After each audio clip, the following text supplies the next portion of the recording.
Just start recording. Okay, recording. All right, go to share screen. Bear with me.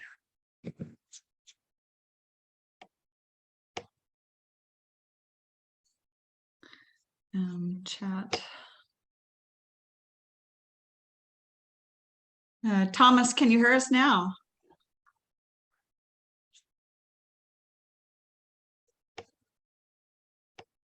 Looks like we're still having some audio issues, Duncan. Okay, can everybody see my screen? Can see your screen, looks great. Yes. All right. So let's just kick off for the front part of this meeting, guys. So just on time, and we have other people logging in, so let's just kick off. Welcome to our August general meeting.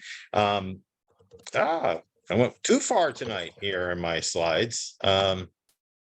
That wasn't supposed to happen. I press end. Bear with me. That's where I want to go. Okay. So, welcome everybody. Here we go. Start the right time right now. All right, Boston REIA. Before we begin, I want to just make our liability disclosure that Boston REIA, the Real Estate Investors Association, does not have any liability or responsibility for the outcome of this meeting for any real estate transaction, decision, or any other action that a Boston REIA member takes or visitor enters into as a result of attending the meeting, listening to a guest speaker, or talking to any other Boston REIA member, guest, visitor, or person.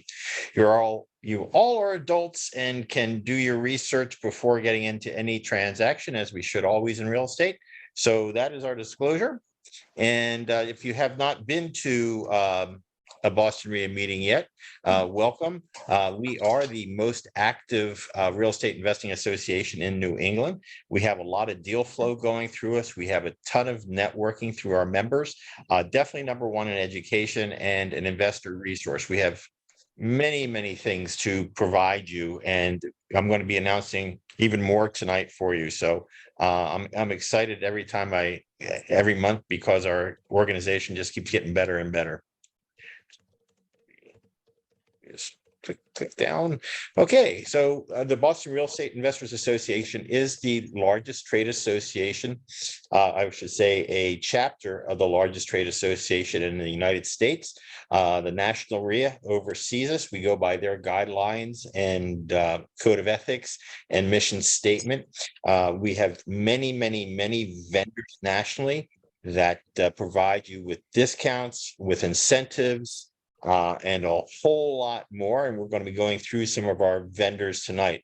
But Home Depot sponsors meetings, Rent Perfect, everything you need to run your real estate investing business, you will get a discount or an incentive through the Boston Real Estate chapter. And when you join our chapter in Boston, you will also become a member of the National REIA. That's included in your membership.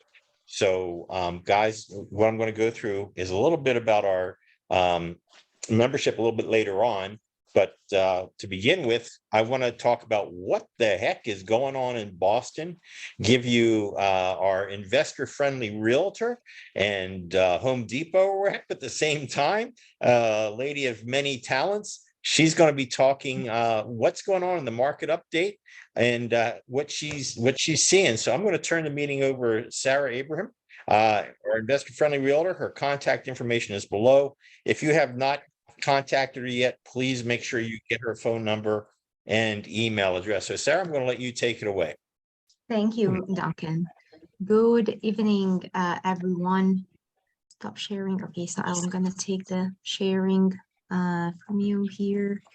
And I think you can see my screen. Yep. Yes, good.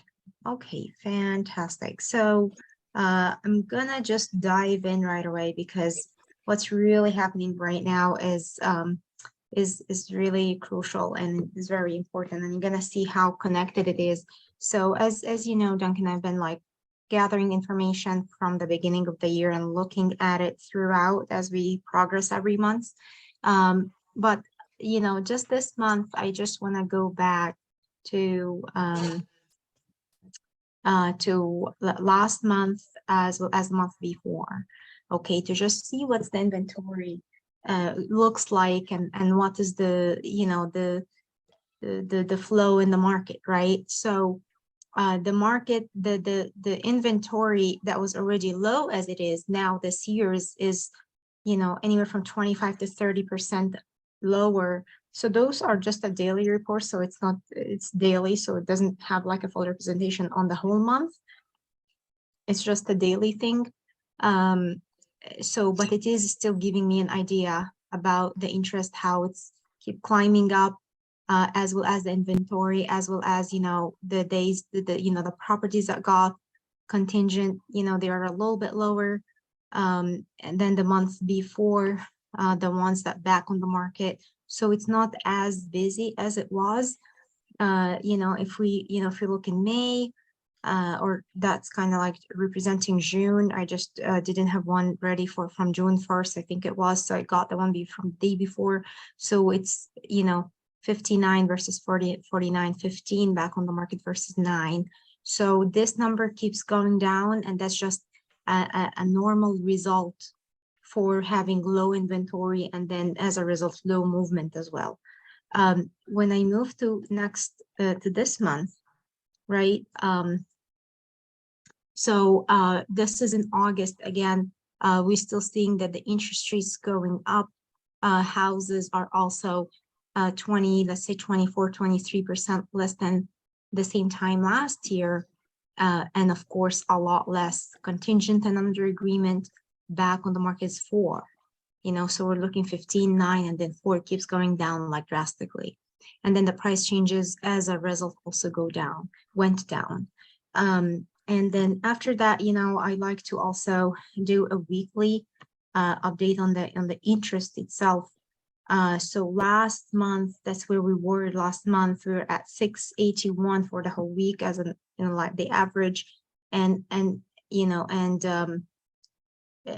I like to see what Sam Khater always says about the mortgage rates continue their upwards trajectory again this week, rising to the highest rate this year so far. So that's what was last month.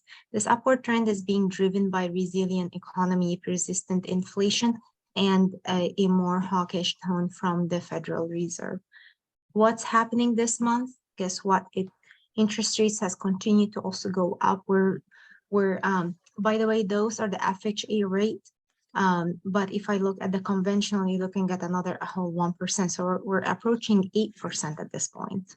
The combination of upbeat economic data and the U.S. government credit rating downgrade caused mortgage rates to rise this week. Despite higher rates and lower purchase demand, home prices have increased due to low unsold inventory. So as you can see, you know, they are still trying to control inflation by increasing interest rates, right? But really the real problem here is inventory.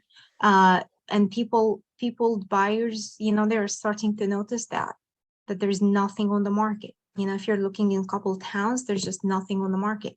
And as a result, you know, when the right fit comes, or even something that, you know, that they can live with for like temporary for just a few years comes along, they just come and snap it. And guess what? They overpay for it too. They like put over asking prices.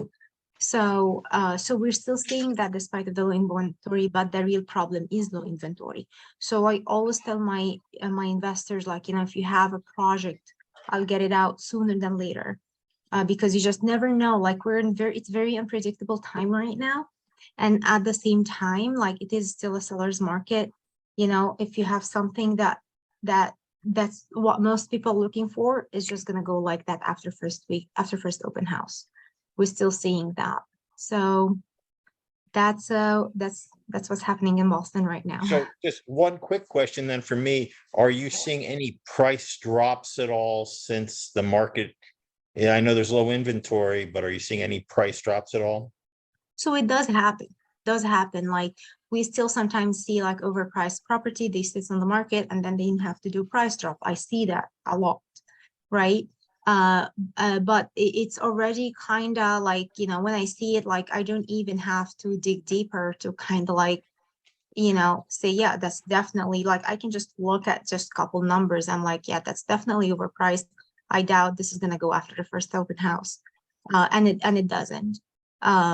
But yeah, but if not just that, but also what we're seeing is even the properties that are priced right, they are like, they are priced aggressively in order to create that bidding war, and then they get it eventually. So Awesome. so people, I want to say, people are moving, with a lot of caution right now. Like, I see that a lot with the realtors, And, the and wise ones. Of course, some people just do whatever. Some people just do whatever the seller wants to, because so are eventually you they have. seeing for rehabbers that it's a little bit more difficult finding deals, or are they just having to add more value into a property to get the money out that they want to get from a fix and flip?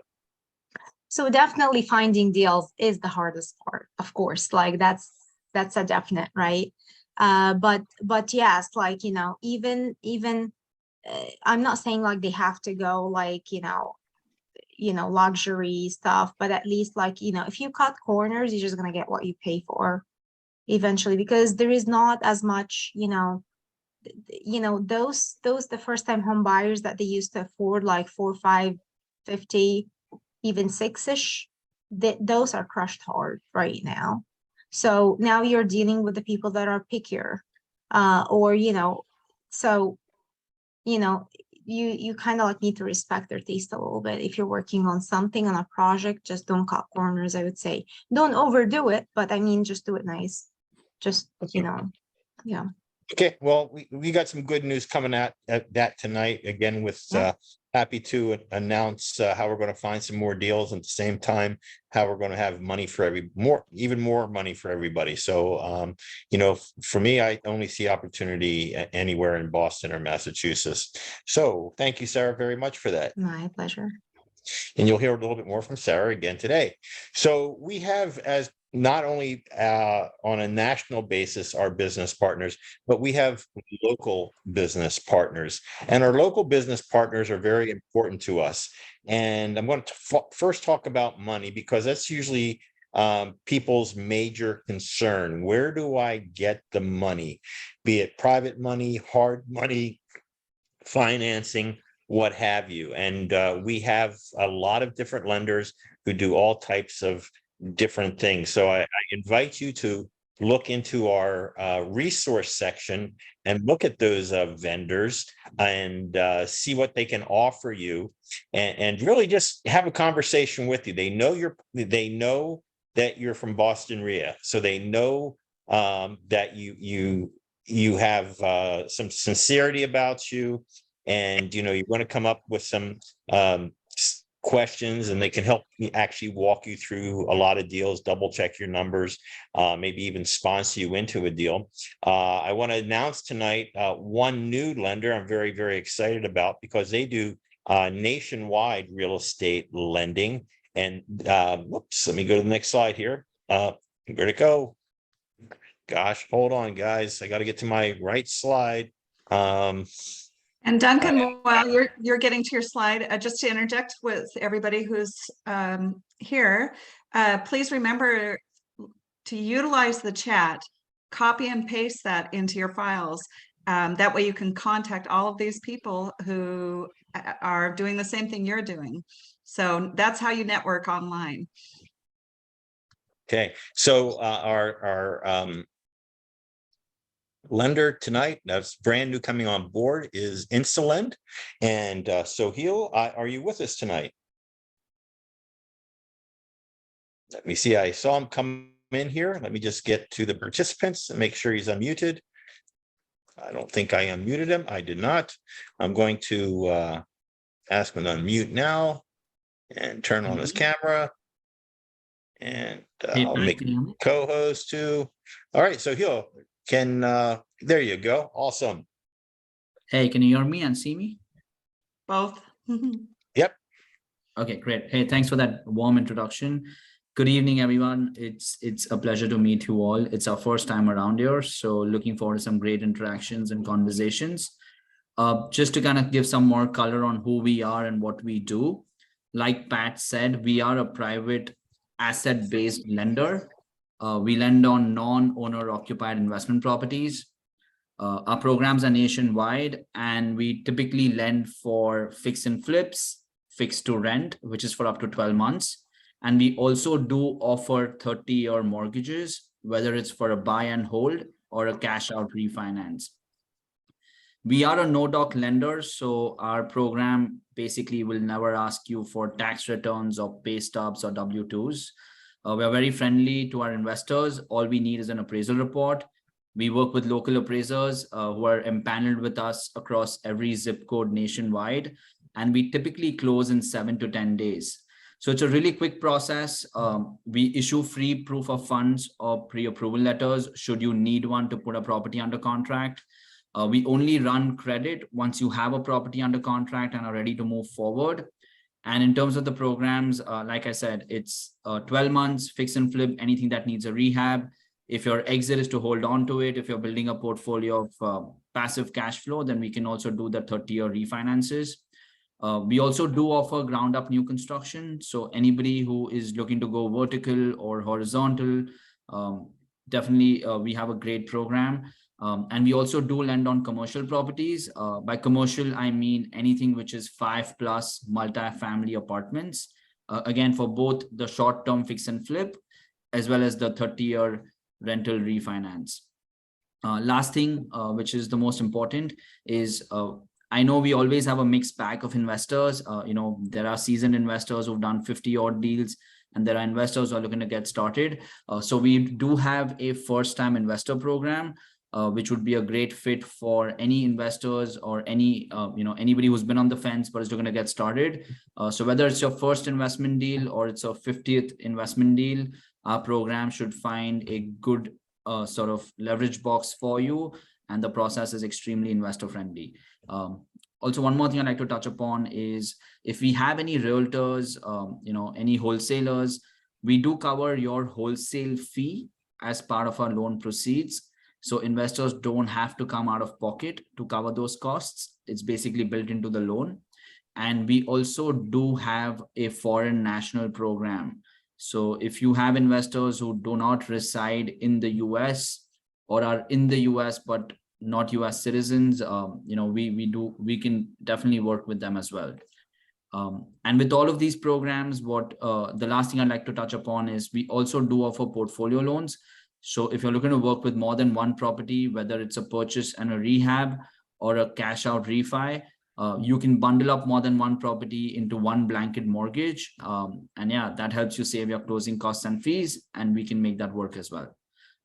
Any questions, any clarifications that I can help while I'm on the call, happy to do so. I'm also going to drop my information in the chat real quick for everyone in case you want to reach out for any pre-approval letters, or you want to send across any deals our way for any scenarios you want terms on.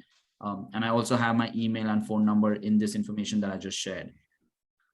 Awesome. So yeah, if I have a couple of questions, because you guys offer a lot to real estate investors, and you really are you've got everything for anybody in any situation, which is great.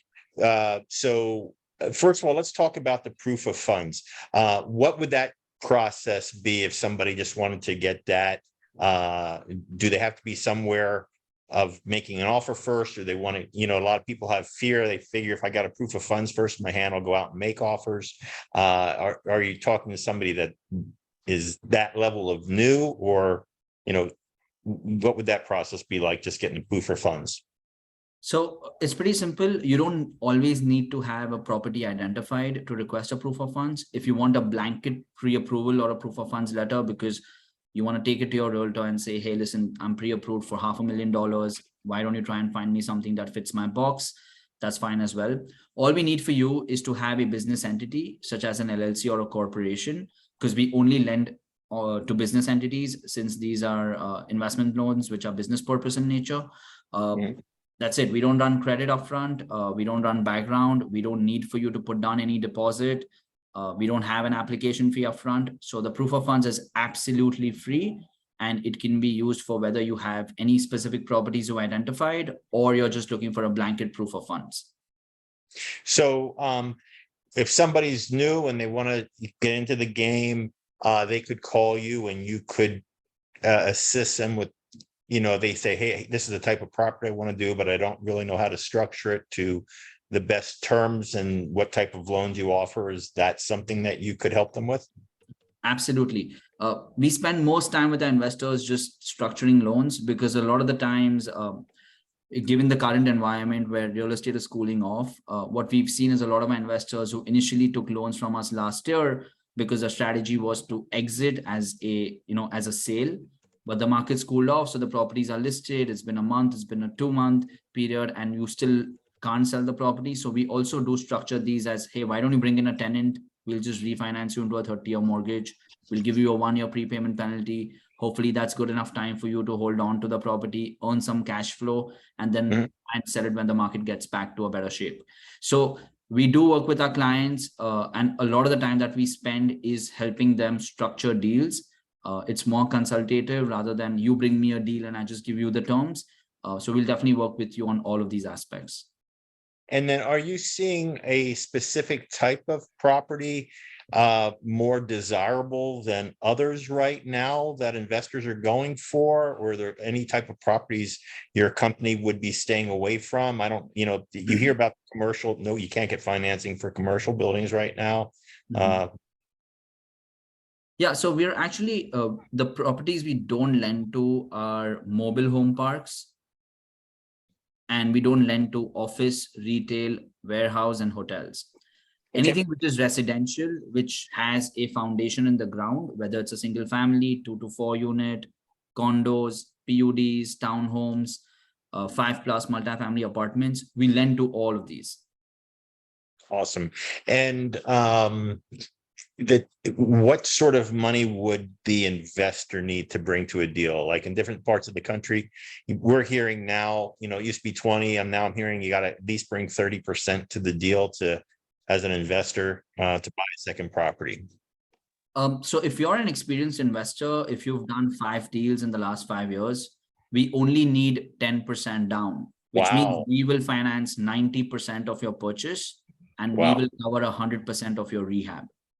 If you're a first-time investor looking to get started with your first deal, in that case, we need you to bring 30% down, where we will finance 70% of your purchase, but we will still finance 100% of your rehab.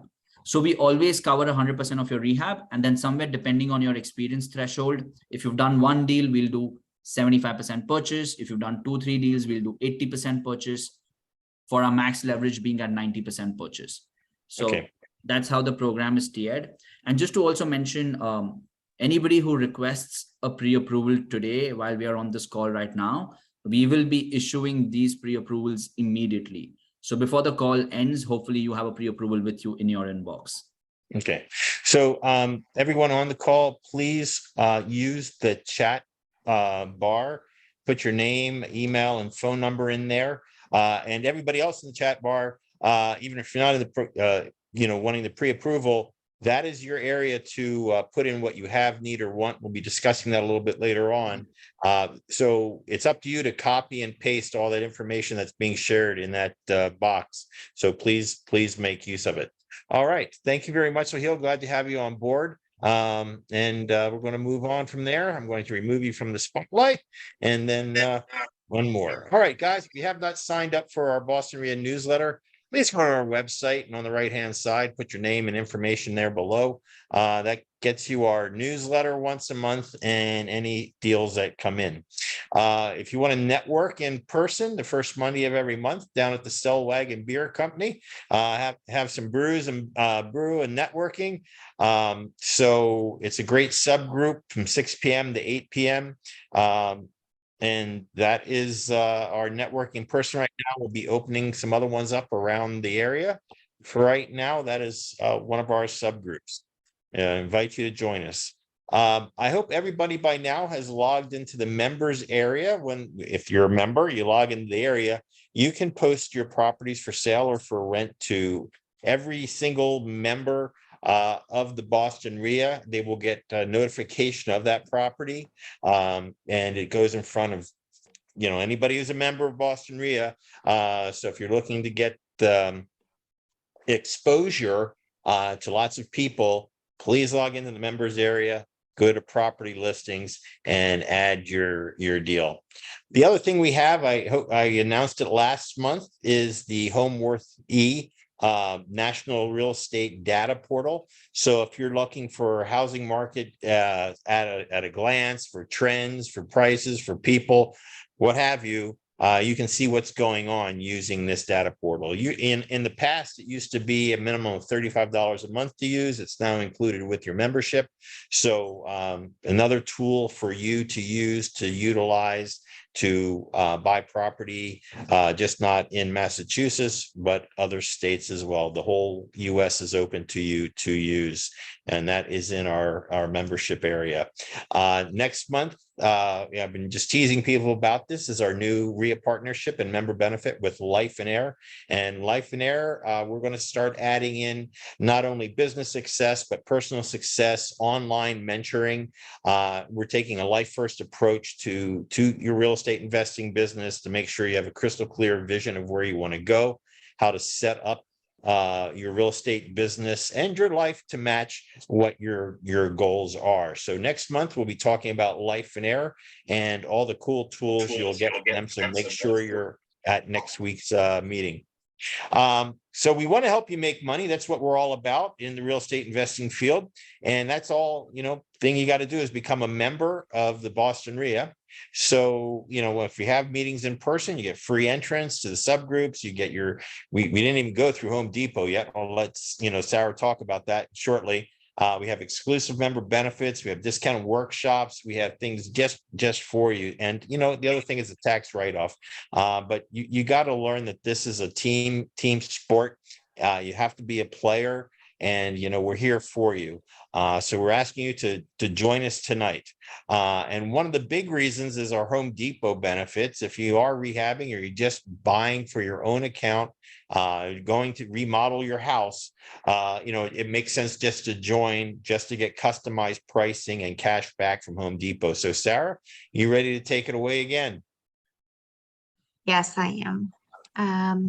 So I'm gonna stop sharing your screen and Right, I'll stop my share. Yep, there you go. all right, thank you. All right, I think you can see my screen now.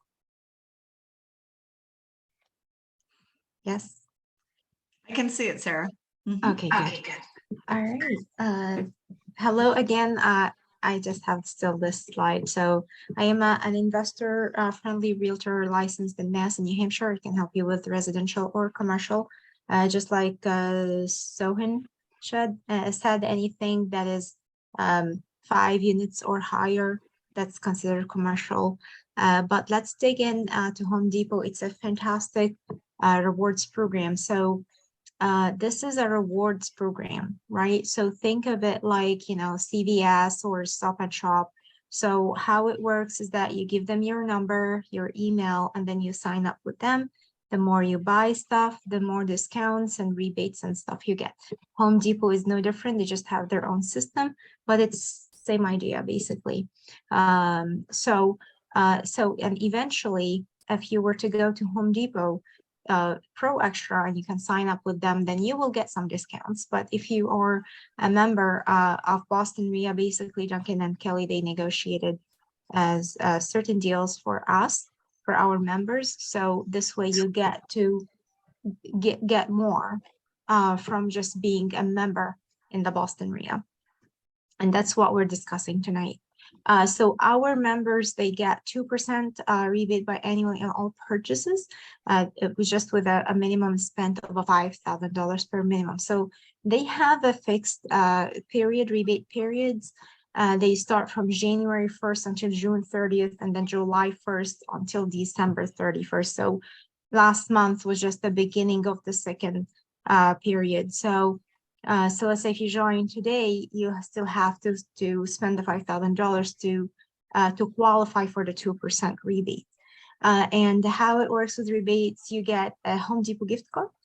mailed out to you within 60 days, or a check if it's $1,000 or more. So just make sure that your mailing address is up to date with Home Depot, so this way you wouldn't miss your rebates. Also, our members, they start at the gold tier. So Home Depot, they have tiers like 3, I think, or 4 tiers. When it comes to paint, gold is probably the second highest or so, and you need normally to spend $6,500 before you go to that tier. If you're a member tonight, you get that right away. And this has nothing to do with the $5,000 minimum spend. So you can just sign up today and you're working on a project that only needs paint, and then you get that paint discount immediately at the checkout. Now, this rewards program, they have something called registered card. What does that mean is that, like, even some gas station and some places, you know, they make you register a payment method, right? And every time you use that payment method, that's when you get their discounts. So Home Depot is exactly that way too. But they actually give you several options. You can just have a Home Depot gift card, you know, a reloadable one, a checking account, a credit card. Like, they have, like, I don't know, 5, 6 options that you can choose from to have them as a registered payment method, right? So if you so basically how it works in this situation, like, you know, you're paying, you're at the checkout, you just at the pin pad before you pay or anything, you just enter your phone number, and then now the system will recognize that you are a Boston REIA member, so you qualify for the 20% rebate. Swipe your card, your registered card, and then you get that additional 2% at the end of the 6 months rebate. So you get the 20% at the checkout, and then the 2% at the end of the 6 months. You know, once you pay with a registered card, now you can track your purchases for up to 24 months. And that's, you know, that's a great tool too. So you don't even have to worry about losing any of your receipts. The 20% of paint is applicable to paint, stains, and primer that it has to be a gallon or more. It doesn't apply to quartz or spray or any of that. Also, our members can get up to 20% of select Hampton Bay kitchen and bath cabinets, but you need to purchase 10 or more cabinets in a single transaction, which is very easily, you know, you know, just one project will make you, you know, accomplish that easily. And how it works, you get 10% from National REIA, which is the, you know, which is the mother of all the REIAs. And 10% from Home Depot. They both are stackable with any other store discounts, you know, available at the time. Also, Bidroom or volume pricing program. It's a fantastic, another tool that you can use to get more discounts is that you need to get like a list of a large items that will cost $1,500 in a single transaction, 15 or more eventually in just one transaction. How you do it is that you bring it to the pro desk, have them prepare a code for you, and after they do that, just have them send it to the Bidroom, and within few minutes it's going to come back to you with all the applied discounts up to 15%. The only thing that I wouldn't send through the Bidroom is the paint, because you just get a better deal at the 20% at the gold tier. This is the maximum of the Bidroom is 15%. So I wouldn't like send any paint through the Bidroom. And then now if you again paid with that registered payment method, you get the 2% accumulated at the end of the 6 months rebate. So you get, let's say, up to 15% at the checkout, and then the 2%, that's what gets accumulated and mailed out to you in the form of a gift card or a check. So if you would like to become a member, Kelly is the one to take care of you. That is her number. If you don't know if your membership expired, Kelly can check that for you as well. I would absolutely text her, even shoot her a text right now, like say, I'd like to see if my membership expired, if I want to become a member, if you can send me a form, or how can I do that? And then she's going to get you squared away. Definitely want to start with Kelly, and I absolutely need that, because how it works is that Kelly or Duncan, once you sign up with them, they send me that information. because I need the same exact phone number and the same exact email that you use to sign up with Boston REIA to use with Home Depot. So this way their system would recognize that you're one of our members. And that's it. And then, you just go and enjoy the benefits. Thanks everyone for watching, and have a fantastic meeting. Thank you, Sarah, for that once again. Give this back. Definitely Home Depot is a great benefit just on its own. So let me just get my slideshow going here again. And that's again, Sarah, our investor-friendly realtor. And when you do sign up as a membership, Sarah is going to take great care of you. She'll reach out to you via email and make sure you're onto the gold paint program and making sure you're signed up to get every single discount. And it is significant. And it's very of the simple, cashback. Duncan. I forgot to mention that this process is very simple. I don't have any certain like system or anything. We just do it directly from the Home Depot website. It takes like 8 minutes. I just fill in the information, and just get them on their way. So it takes under 10 minutes. It's very quickly. I can either walk them through the steps if they want to do it themselves, or I can do it on my computer. We normally don't have any issues, so it's really simple and it's worth doing it. You do Awesome. it, you set it and forget it. So yeah. Awesome. Sarah has her information in the chat box, so please, you can just copy and paste it there, even instead of writing it. All right, let's move on. Almost to our main speaker. We got tons of other benefits. When you go on our member system, we got, up to 50% off at Office Max. We got so much stuff for you tonight, or in our members system, that it's actually ridiculous. It's a no-brainer to join us. So a single membership is $280 per year and $400 per couple. And it's a tax write-off. So why not do it? All right. So again, just text Kelly, her information's in the chat bar, and we'll go from there. So very, very quickly, I want to go through the have, needs, and wants. So if you have, please put in the chat box your name, your contact details, and what you have, you need, or you want. I'm going to allow people to unmute themselves, and we're just going to take 30 seconds so you can tell who you are, what you have, what you want, and then we're going to get to our main meeting. So either put up your hand, turn on your camera with your audio so we can hear what you have. Neither one. Yeah, don't be shy. Don't be shy. All right. Everybody's shy. No, come on, people. This is your opportunity to let everybody else know what you What need. you have, neither one. Don't be shy. All right. We'll put it in the chat box before we end the meeting tonight.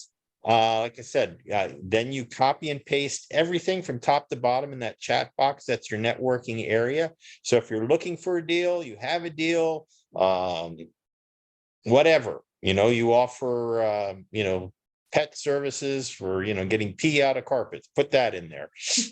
So, all right. So let's move on to our next section here, the main event. And I got to figure out how to move all this screen off here. Give me a second. All right. Whoop, got to go back. Give me a second. Get to my PowerPoint again.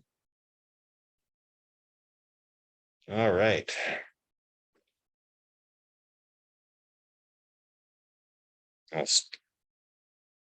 I have a very sensitive mouse tonight. It's taking me all over the world.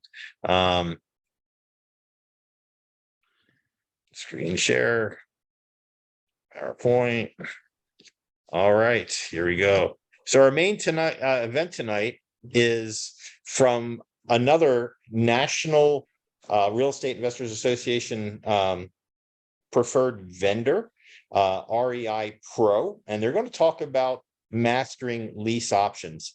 And I got to tell you, I'm really excited about this talk because lease options are very near and dear to me, because that's actually how I started in my real estate business. A lot of people always start in wholesaling, which is great, but it's a one-time make money thing.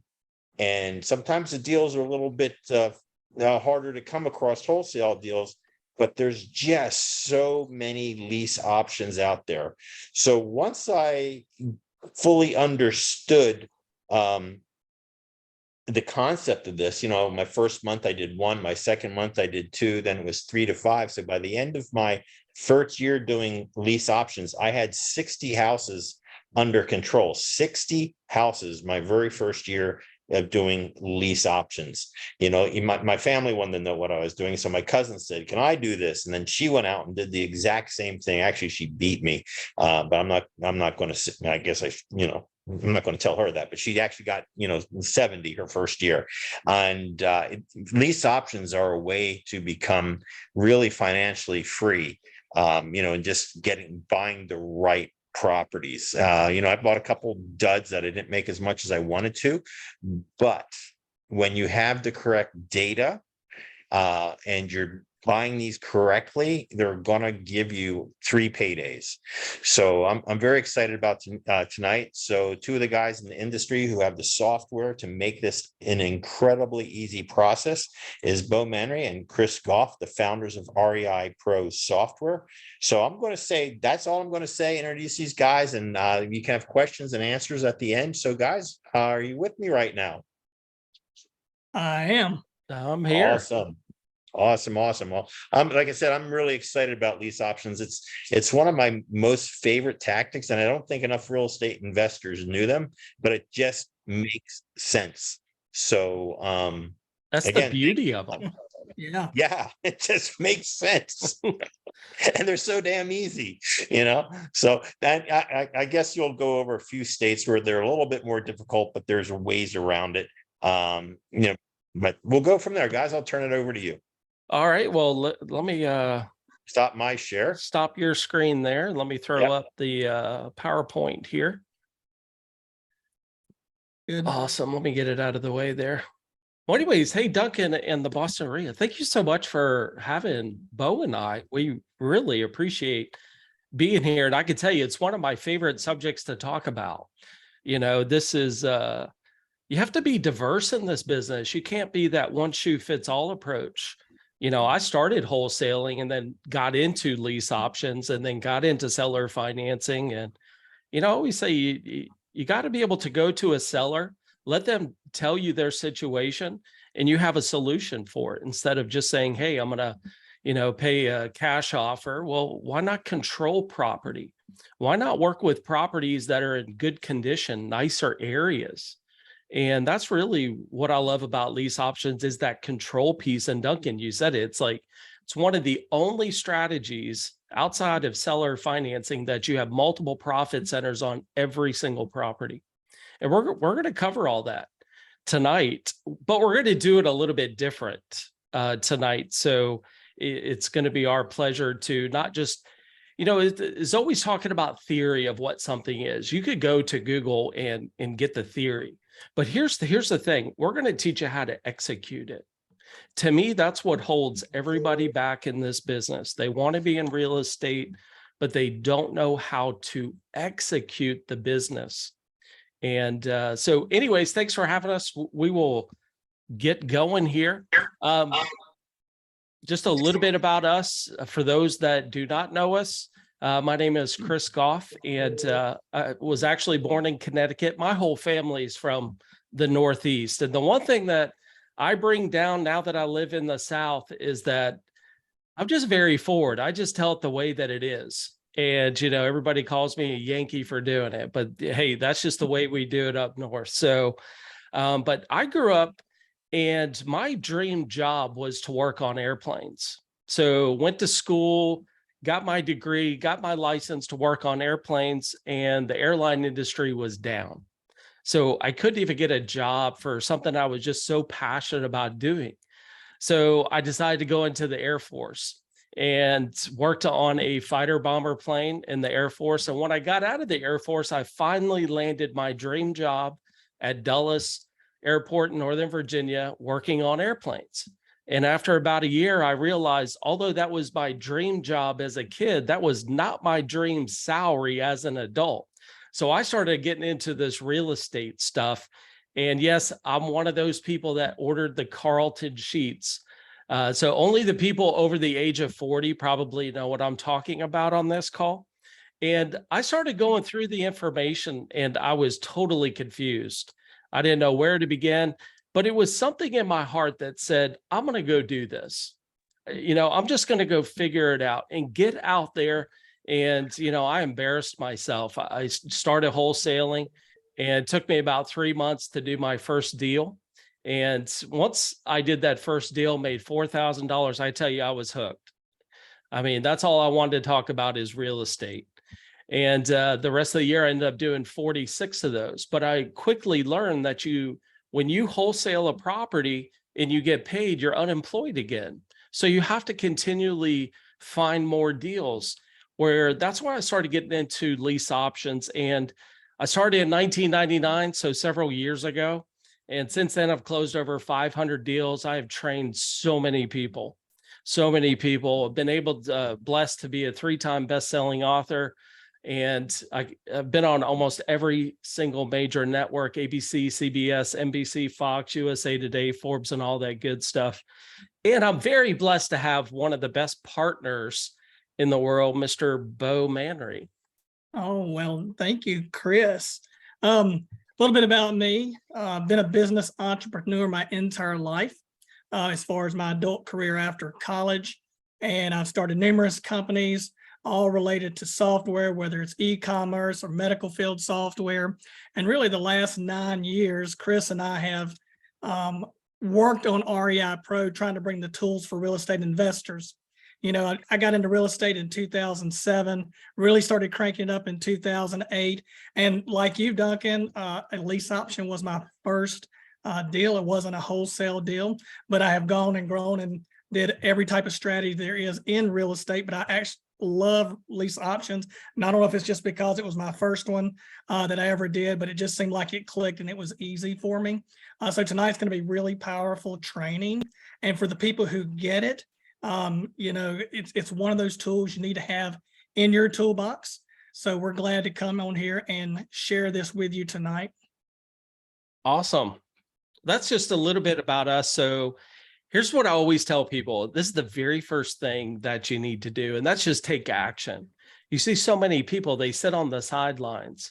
You have to be able to take action and execute what you're learning. And that's really what we're going to talk about tonight. I'm going to give you a little bit of PowerPoint presentation. Then we're going to jump into our software and walk you through the entire process of how you would execute this business, from finding the deal, running comps, making offers, putting it under contract, and how do we actually close the deal. So we're going to walk through all of those pieces, but I want to give you guys a test.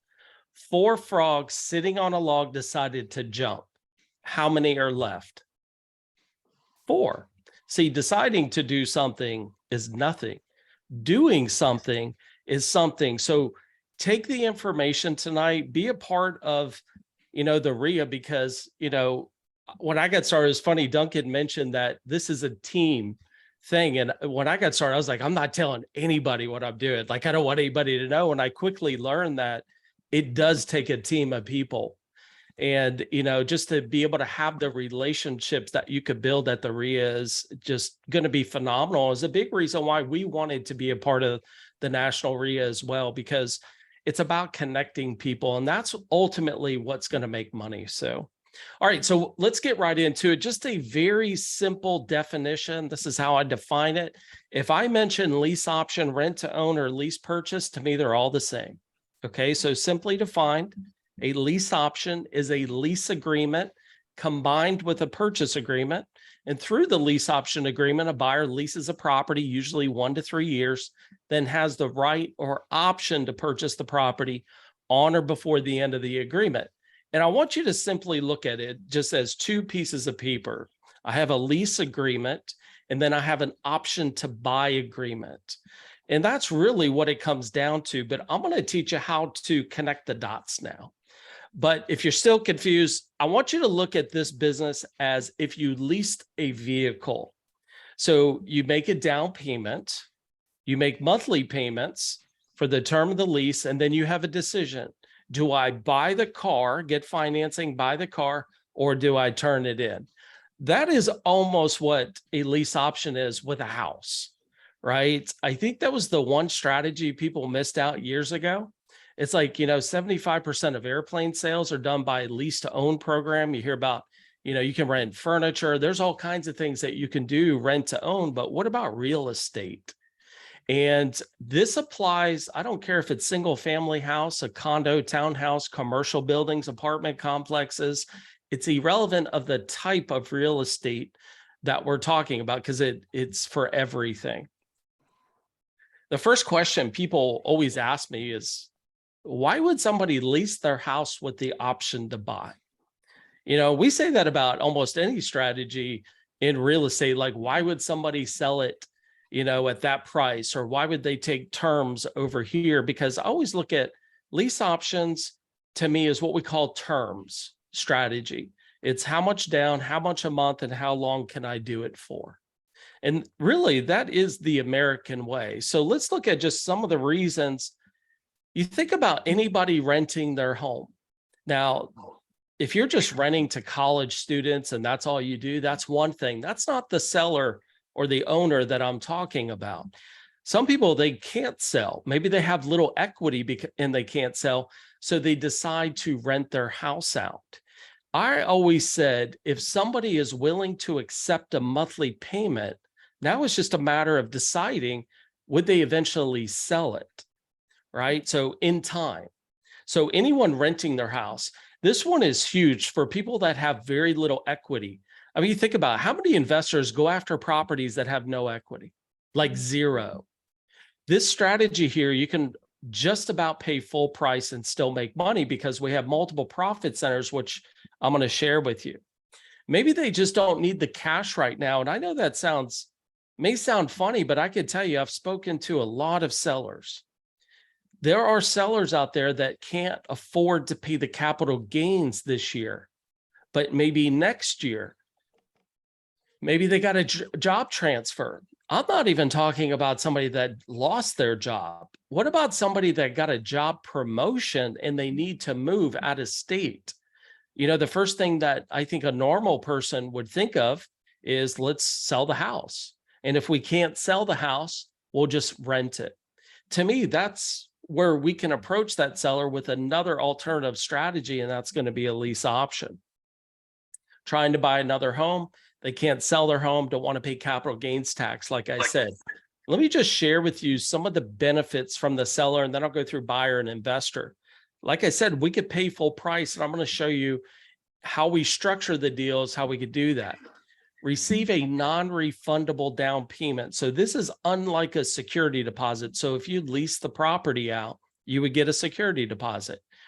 This non-refundable down payment is applied to the purchase price if the buyer ends up buying the property. Okay, so we call it a down payment, but it's legally called an option payment. Can receive higher rent than usual, no management headaches, because the buyers that we put in these properties, they just need a little bit of time. And one thing that Bo and I like to do with our buyers is to actually work with a local mortgage broker. And we've worked with several, but there's one in Atlanta that really, he paints a roadmap for every single buyer and says, this is what you need to do within this time frame in order to qualify for this particular property. So it gives the buyer instruction on what to do, because a lot of people don't even have a clue what to do. They're like, I don't know, I just have too much debt. But they really don't know what they should pay off or not pay off. That buyer is not a typical renter.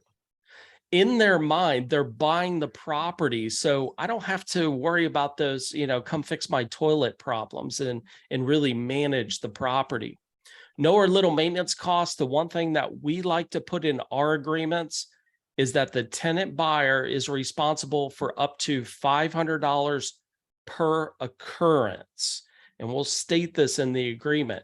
So if something goes wrong under that 500, the tenant buyer is being responsible for that. That way the seller doesn't get these calls, hey, come fix this, come fix that. But keep in mind, the seller still owns the property. So they have still title to the property. They have insurance on the property. And whatever their deductible is, at least we know the buyer's going to pay the first $500. Receive positive cash flow just as much as if you were renting it. You've retained title to the house. They could build equity just as much. And you charge them 0% commission because, you know, in real estate, when you use an agent, of course, the seller pays all the commissions. Well, the seller isn't paying any commissions through this transaction. I'm going to show you how. Your offer may be the only offer, okay? You cost them nothing. Now, from a buyer that you're going to put in the property, generally we like to say a low down payment. You know, FHA is going to have that low down payment number, and pricing is going to change this. But when we get to structuring the offer, I'm going to share some tips of what I mean by low down payment. No bank qualification today. They're not going to the bank begging for a loan and say, please, you know, help me buy this property. They're going to buy it in time. So there's no bank qualification. Could the seller do a credit check? Sure. Obviously, we want to make sure that the buyer is going to be in a position in time to be able to buy this, because years ago, investors would so take advantage of these people and say, oh, you put 10, 15 grand down. Yeah, that's credit enough for me. And knowing that they would never buy. And then when the term expired, they would go find somebody else and do this over and over and over again. Okay, so we do want to do the right thing and put people in that can actually buy. We could do what's called monthly credits, which I'll share with you here in a little bit. The down payment is credited. I like to lock in the sales price. So if I tell the buyer, hey, the property is $500,000, that's what you're buying it for. They could buy that throughout the term of this agreement. If it's a 12-month agreement, they could buy it for $500 minus their down payment. Okay. I'm not that investor that goes, well, when you're ready to buy, we'll then get the house appraised, and whatever it appraises for, we'll sell it to you at that much. I want the buyer to feel as though they're working towards something. If they're going to end up paying, you know, because you think about it, if in 12 months, even if the value increased $5,000, hey, that's $5,000 in equity for the buyer. Good for them. And that's how it should be. Profit from that appreciation. It's time to check out the home and neighborhood. Make sure, is this the right place that we want to be in, right? Because you never know who your neighbors really are going to be until you move in, right? And they don't pay taxes on the house because, keep in mind and remember that the seller still owns the property. All right, so let's talk about you, the investor. What are the benefits of doing this?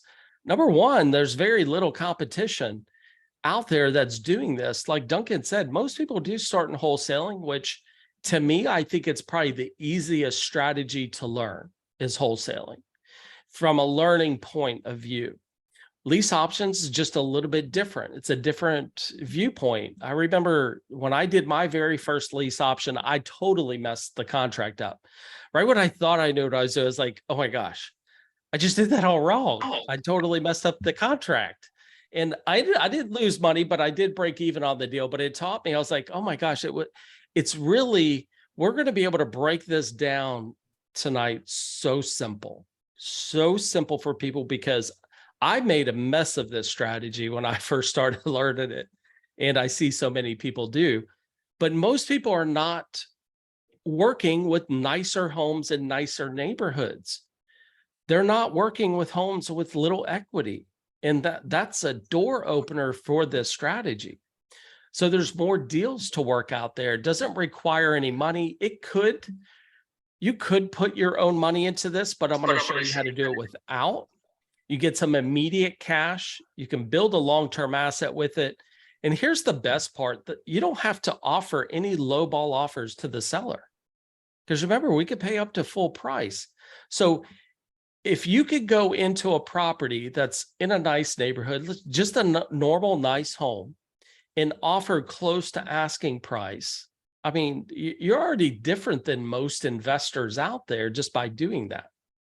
Passive income, of course, no landlord headaches, and you have a larger pool of buyers, right? So people like Sarah had a great explanation of what's going on in the Boston area right now. Buyers are tending to wait, but they want to get in the house because I preach this all over, is that sellers still have to sell. People have what we call situations. Buyers have situations too. And a situation ultimately determines how a home is going to be sold, when it's going to be sold. And we talk about, could be a divorce situation, loss of job, pre-foreclosure. We talk about all these situations, but ultimately buyers have to buy too, but maybe they don't want to go to a bank today. So this will be a very good strategy for them. Now, for an investor, we're controlling property because we're not getting the deed to the property. So by controlling property, you can make money on properties that you don't own, you don't live in, and I'm going to show you how to do it with no money. Because if I show you how to make money in real estate with no money, just think how much more money you would make with money. And I think that should always be a starting point for anybody, even if they have money, is how do you make money without it first? Okay. I didn't have money when I got started. I quit my job, my dream job, to go do this full time. Packed up a U-Haul and moved to Texas because I saw the houses were like, oh my God, you could buy a house for 40 grand in Texas. You know, where I grew up, it's like $500,000, $800,000 homes. All right. So I want you to think about, there's two ways to do a lease option. The first way is that we're going to find a seller, we're going to find a buyer, and we're going to put the two together and walk away. Okay, I want you to look at it from that point of view. The second type of lease option, which common, people use the term sandwich lease options, because we're going to stay in the middle. So I'm going to find a seller, I'm going to find a buyer, the buyer's going to pay me, I'm going to pay the seller. And we're going to keep doing this until the buyer actually buys. When they buy, they ultimately cash us all out. Okay. There's always upsides, downsides with these. And the best upside is that there are 3 profit centers. I can't even think of a downside. And we're going to even go over what if this happens, because everybody always asks what ifs. So just kind of look at it. We're going to find a deal. We're going to put it under a lease option agreement. Okay. You're going to be in the middle. You find a buyer that needs to find a lease option right now. We're just connecting the dots. That's all we're doing. And you're doing that with knowledge. That is really the key to understanding, right? And now we're going to need to execute it. We're going to, as we get into the software, I'm going to show you how to do that. But I want to show you how these numbers work. And this is just an example. So the very first profit center, if we go to the seller and we offer them $500,000, $10,000 down payment, $3,700 a month, with a $500 monthly credit, we don't even have to go that high, a term of 3 years. When I do a seller with, or do a deal with a seller, I want to go as long as possible, as long as the seller is open to it. Some sellers won't go 3 years. Maybe they only go a year. Maybe they only go 24 months, whatever that time frame is. This is what I'm going to do with the seller. And then repairs, maintenance costs and repairs, I'm going to take care of $500 per occurrence. Now I'm going to go market the buyer, and I'm going to share with you how we do this and set a new agreement. So obviously I know the house appraiser, the ARV is going to be much higher than what I'm actually offering in this particular example, but I'm also going to show you how to do it with little equity. I'm going to get $20,000 down over here with the new buyer. They're going to be charged the rental rate, which is $4,200 in this particular case. I can give them a $250 credit for a term of 1 year. I rarely and talk about publicly not to put your buyers in these deals longer than 12 months. If they need another 12 months, assuming you have more time with the seller, then extend the agreement or find another buyer for the property. And then the maintenance costs and repairs would just carry over to them here as well. So you see our very first profit center is going to be the difference in what we call the down payment. So as the seller gives, or the buyer gives me the 20, that's when I pay the seller. I don't give the seller 10 grand up front, because even if I sign the agreement with the seller today, the commencement date of the agreement won't be for 30 days, could be 45 days, whatever. Give me time to put my buyer in this property. Now, could I take 10 grand out of my account? Sure. And just give it to the seller and then go get the buyer. Okay. But I want to teach you how to do it with no money. That's how you do it with no money. Okay. So that's your first profit center. The second profit center is going to be the difference in monthly rent. As I'm getting 4,200 over here, I then have to pay the seller 3,700 over here. And I'm going to keep doing this each month.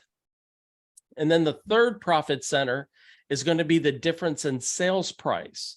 Now, I want you to keep in mind that we have to deduct the down payment from this purchase price. Okay. So I want you to look at this. So let's look at just the selling side over here with profit centers 1 and 2. We're going to make 10 grand. The monthly, I'm going to make that difference of 500 per month.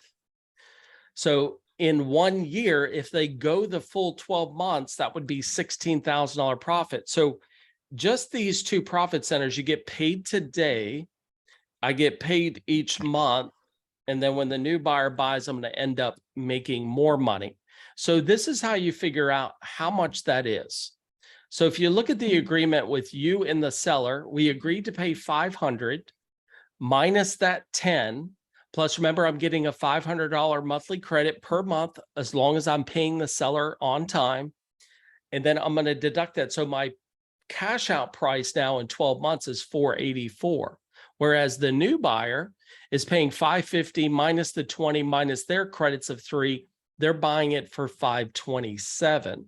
Now, at closing, we would make that difference. Of course, there's going to be closing costs in nature, but I just want to keep the example as simple as possible so you can understand how the mechanics work of structuring a deal.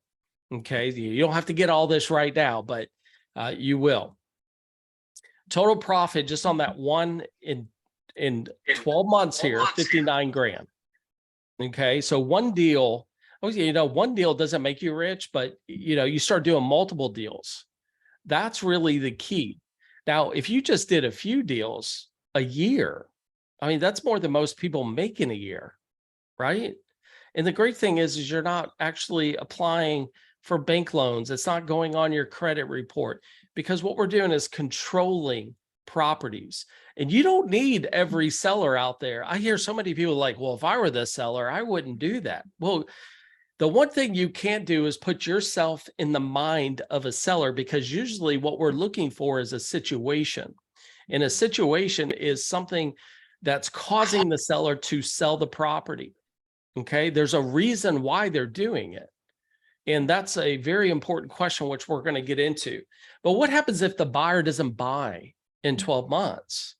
Could we extend the agreement? Absolutely. Could I put a new buyer in and get another 20 down? Absolutely. Could I just rent the property out? Sure. Could I sell the property? Yeah, I could sell the property, because remember, I have the option to buy it as well. So I can then assign that option over to somebody else and sell it. I could assign the entire agreement, which you wouldn't normally do, or maybe you just move into the property. You just like, hey, this is a great deal for me and my family to move into. And you could technically walk away, but why would you ever do that? You're making money on the property. And that's why we say, don't go, you get 10 grand up front on day one. Don't go, put it down on a Ferrari or something. We need to do more deals here and start building that income. So just some tips before we get into the software. Obviously, you want to verify that there's good title on the house, right? You can always do a basic title search on the property. The contract we talk about when we sign with the seller, we want that commencement date to be pushed out. Now, when you're in the business all the time, you constantly have buyers coming in from over here from your marketing efforts. Over here, you're marketing for sellers. And a lot of times you're going to have more buyers. And people don't see the buyers. That's the thing. People are like, where do the buyers come from, Chris? I think people in general, they could see a house for sale. They could go online. They could see properties on the market, but they never see the buyer. It doesn't mean that they're not out there. You just have to go and market for those. Use the buyer's down payment to pay the seller. That's how you're going to get in with 0 down. Again, closing costs negotiated up front with the seller that would carry over to the new buyer. You might have to do a double close on this. In most cases, you will. You can ask me questions about that. Like to work with a mortgage broker as well. In general, I'd like to work with nice homes and nice areas. I just want you to look at lease options and say it has to be livable. So everything has to be in working order to where somebody could move in tomorrow. That is what I want you to look at. It doesn't have to be in a great area, okay? But generally they are. So just look at it as from a livable point of view. We don't want to go to a war zone and say, okay, yeah, let's do a lease option on this, because generally people don't qualify for bank loans there and the houses are just not livable. So we really want to focus in on those particular, obviously check state laws, because as Duncan said, there are a few. I tell you, Texas has been around their state law on this, but there's always workarounds. And I tell you, Maryland is just strange. I've had a few students in Maryland, and just how you have to word the contract. So there are some specific other states out there too, but the fact of the matter is the majority of the US, this is such a niche strategy. And hopefully encourage you tonight to get the information and execute it. I do want to talk about some what if scenarios, because usually this is what pops up in everyone's mind. What if the buyer walks away from me? What do I do? I still have to make that monthly payment next month, right? But I need to go put another buyer into the property and get another $20,000 down. That's going to pay that back. What happens if the buyer destroys the home? I can tell you, I've not had one buyer destroy any one of our properties ever. Have I cleaned the carpets? Yes. I've had buyers put in in-ground pools. I've had buyers put in fences. Because you have to think about buyers in their mind, they want to buy the house and generally they take care of it. Now, could somebody do this? Absolutely. But it just rarely happens. What if the home catches on fire? Well, keep in mind, who owns the house? The seller, right? They have insurance on the property. What happens if the seller dies? I had somebody ask me that question. Well, once it goes through probate, if you have a contract in place, they're going to have to abide by the agreement that's already in place. What happens if the value decreases? If for some reason the value decreases, could I renegotiate my price with the buyer assuming that it's still a little bit higher than the seller's? Yes. What happens if it's not? Could I go back to the seller and say, look, the market has changed. Is there any way, we could get a better price on this? And I'm here to tell you, I've never had to do this before, but could it happen? Sure. If a seller knows they could close the property out in the next 10 days, if they lowered the price, I guarantee you they would almost every time. Okay. I've never tried, but I've talked to a lot of people in this business. All right. So we're going to jump into REI Pro, and Bo's going to help me in this part. There's a lot to talk about. This part here is, we've been teaching real estate for well over 20 years, been in the business well over 20 years. And when I got with Bo to build this, my first idea is we have to teach people what to do. This isn't a place where it's not just about the data. It's the systems, the tools, but how do you execute this business? And it's not just lease options. I don't care if you're wholesaling, lease options, working in the pre-foreclosure business, fixing and flipping. It's irrelevant. You could do all of it in here. Tonight, we're just talking about lease options. So we're going to emphasize the lease option side of that. Now, Duncan, I put this up here. I don't know if you wanted to mention anything about it. Obviously, they could sign up for a free trial right here at REI Pro. Be sure to go up to the Boston Real Estate Investors Association.com. I don't know if you wanted to mention anything there before we move on. know if you wanted to mention anything about it. Obviously, they could sign up for a free trial right here at REI Pro.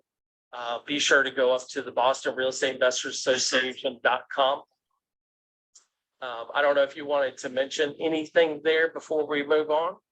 Uh-oh. No, I'm good. Thank you. If you wanted to mention anything about it, obviously they could. Yeah, that's pretty cool. I get to hear myself twice. Right. Now what's going on? I don't know. You never know. You know, that's the beauty of doing things live is you never know what's going to happen. That was right? weird.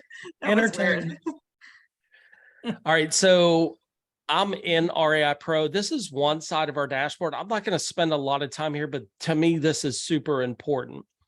You can put in any location here. You can see Suffolk County. I have in here. I went a little bit more west. Here's why. And I always say, you know, wherever there's a deal, go make money, right? Always start in your backyard, wherever that is. I just see a lot more opportunity in this particular county when I'm thinking of these creative financing strategies, number one. But you can do them anywhere. But what I love about it is it helps me understand kind of where that medium home price is. Now, that's a large area, the county, right? This is one of the biggest counties there. But you can pinpoint this from a zip code. You can pinpoint it from a small town. I just picked the county as an example here. You know, and See- Chris, while you're on this screen here, Yeah. I've been, you know, while you were talking, I've been, you know, answering some questions in the chat, but one I haven't gotten to yet. Justin, what price range is working best for you currently with this type of strategy? And I know we use a lot of this median home price.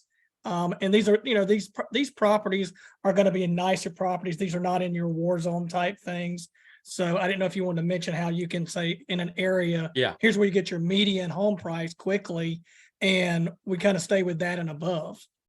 Yeah. So my main area of focus is right there at the middle and above. But you can't go to a $20 million house because the rent value is always going to be less than the mortgage payment on that. So a seller's not going to do that deal. And that was kind of extreme, but there's going to be a point where the price is just exceeding, you know, where your seller's making a $20,000 a month payment on the home, but it only rents for $15,000. They're not going to take a $5,000 hit. And that's kind of going extreme there. But just to get the point, yeah, I love to start in the middle of the road. Could it be just under this? Absolutely. Absolutely. Don't think, I always look at where do buyers go that are going to go to a bank and eventually get qualified to buy this house? So it can happen in a lower price market than the medium price, but that's just a starting point for me. But it helps me, especially if I've never been to the market, because I know a lot of people, they may be investing outside. They live in the Boston area, but they invest in other places. This is a great resource to go check on what's happening in this particular area.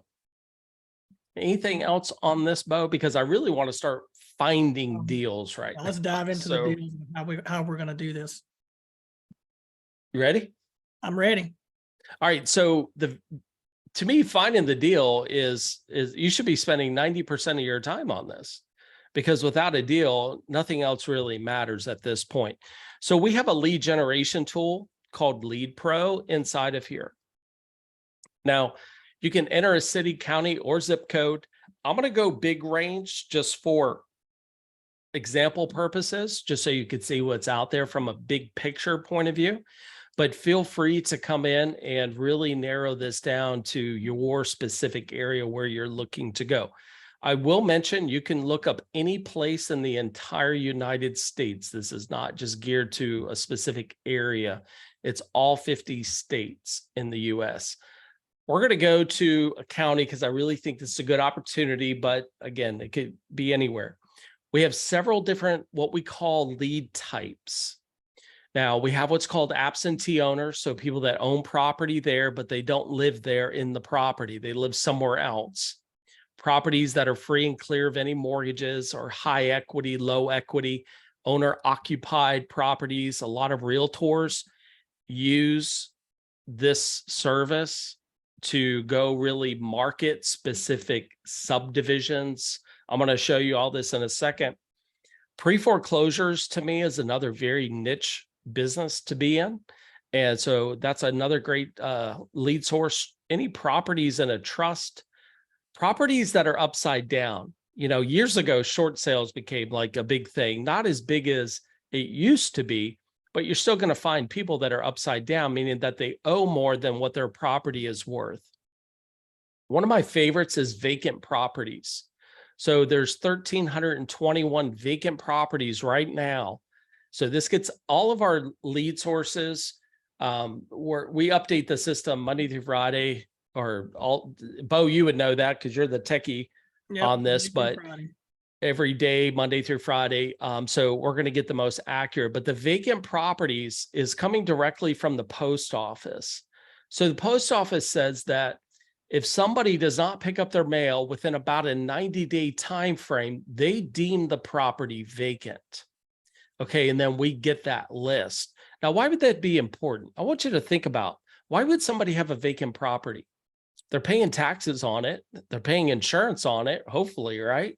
Yeah. Somebody could get hurt on the property. Somebody could vandalize the property. You'll have people move into your property, right? They're going to make it their own home by the time you figure out what's going on. So vacant properties is a good one. Bank-owned properties, investor potential buyers is what we call it. I hate just limiting. I think the term cash buyers is a little bit overplayed because you're going to find most investors usually get financing. They just don't pay cash for properties. And then we have vacant land. This will include lots as well. So anybody interested in there. You can pick one or multiple of these is what we call list stacking. Okay. But if you're just getting started, you have no idea what to search for, what lead type is best. You can click this button here that says search by strategy. We've already filtered. We have a certain filter criteria for a lot of these strategies. And I can go to lease options and then click search. So it's searching the database. I want you to just keep in mind, we're just taking the county at this particular time frame. Okay. I'm going to work on the map stuff here in just a minute, but you could filter this list down even more. So when I click the filters button, I can come in and I can actually technically say, also show me the ones that are vacant. So I can take, they have to be an absentee owner, and at the same time, they have to be vacant, deemed vacant. So I can pull both of those if I choose to do that. So I like absentee owners. You know, generally absentee owners, they don't, you know, they usually rent the property out. So if they're used to renting it out, I can tell you there's a lot of tired landlords out there. Okay. And marketing is just consistently getting the marketing pieces to them because it's just a matter of time.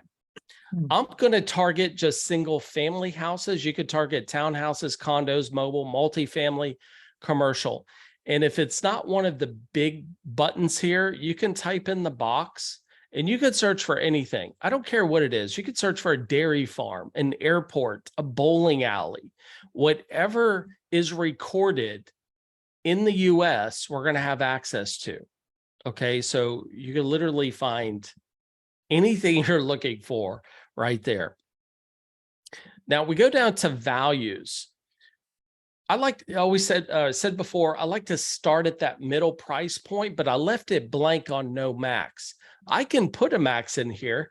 I can either select from the drop down, or I can actually just manually type a very specific number if I want to. Okay. You could go based on tax appraisal, potential equity dollars.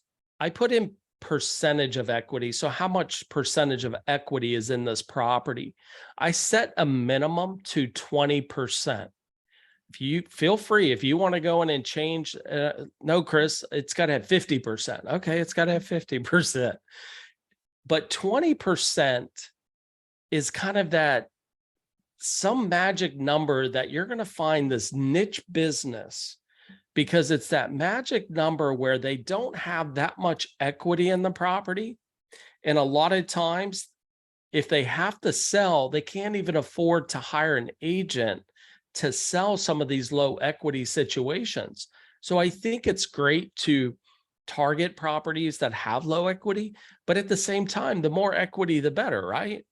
So I'm just going to keep it at 20 just for example purposes, but Yeah, you and can keep in do mind- anything.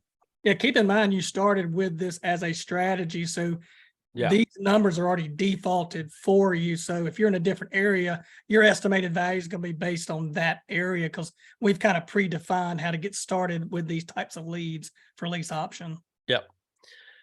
I do like to exclude HELOCs, any reverse mortgages. Reverse mortgages more popular in Florida, but you never know.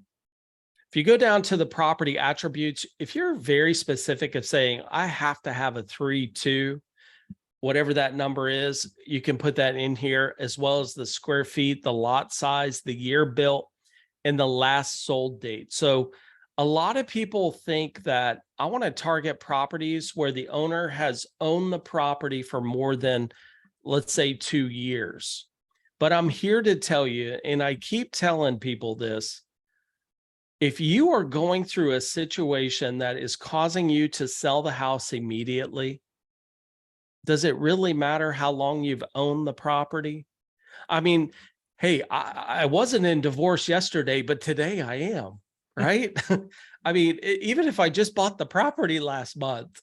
So I want people to think about it's the situation of the owner that ultimately sells the property. Okay. So to me, it really doesn't matter, but I'll just keep it in this example. If we go down to the last category of owners, we have what's called individual owned or company owned. I like to target individual owned because if you target to a company, it's so difficult to get marketing material there. You don't know who to talk to. Whereas in the individual, they can make a decision right there. And then the next one is because we selected absentee, do they live in state or out of state? And a lot of people say, well, Chris, if they own the house here, but they live in California, they should be more motivated. I'm just telling you, look, if I got divorced today and I live down the street, I'm motivated already. So, it doesn't matter. I think you just target them all because, it doesn't take a lot of deals to do well. And I think that's the key. You're not looking for everyone. You couldn't even possibly handle everyone anyways. We're just looking to get if it's that first deal you're doing, or you're adding to the toolbox of strategies and, hey, we need to do 2 or 3 of these a month. Keep targeting here and I'm going to hit everybody. I can then apply the filters. And we're down to 716 from, I think it was like 2,000. Yep, Yeah, 2,200. 2,200. Now, keep in mind, I'm just staying within the boundaries of this county, but you don't have to do that. One of the really cool features is this search by map here at the top. I'm going to check that. And that's as I move the map, it's taking my filter criteria that I've already established and showing me all the properties as I move this map. Now, we don't normally buy within boundaries. We're buying the property because they're usually a seller that, hey, I've got to sell, right? If this were the particular case, I'm just going to zoom in just a little bit here because I want to use my draw tool. You can literally say, I want to take, that wasn't very accurate, but you can zoom in all the way to the street level if you want to and say, okay, all the properties that meet my criteria in that shape, which is 74. So if I zoom in, you're going to start to see more of those particular dots. Now, all of the black dots are not selected, but still meet your buying criteria of the filters that you used, which is pretty awesome. I'm going to exit, and you could do up to 8 shapes on this. So you could do multiple shapes with this. You can even go back up to the search box and add in multiple areas if you want to. We just like to start with an area, and then you can always add to that as you see fit. One thing I do want to do, and I'm just going to pick a place. Let's just pick a place and zoom in.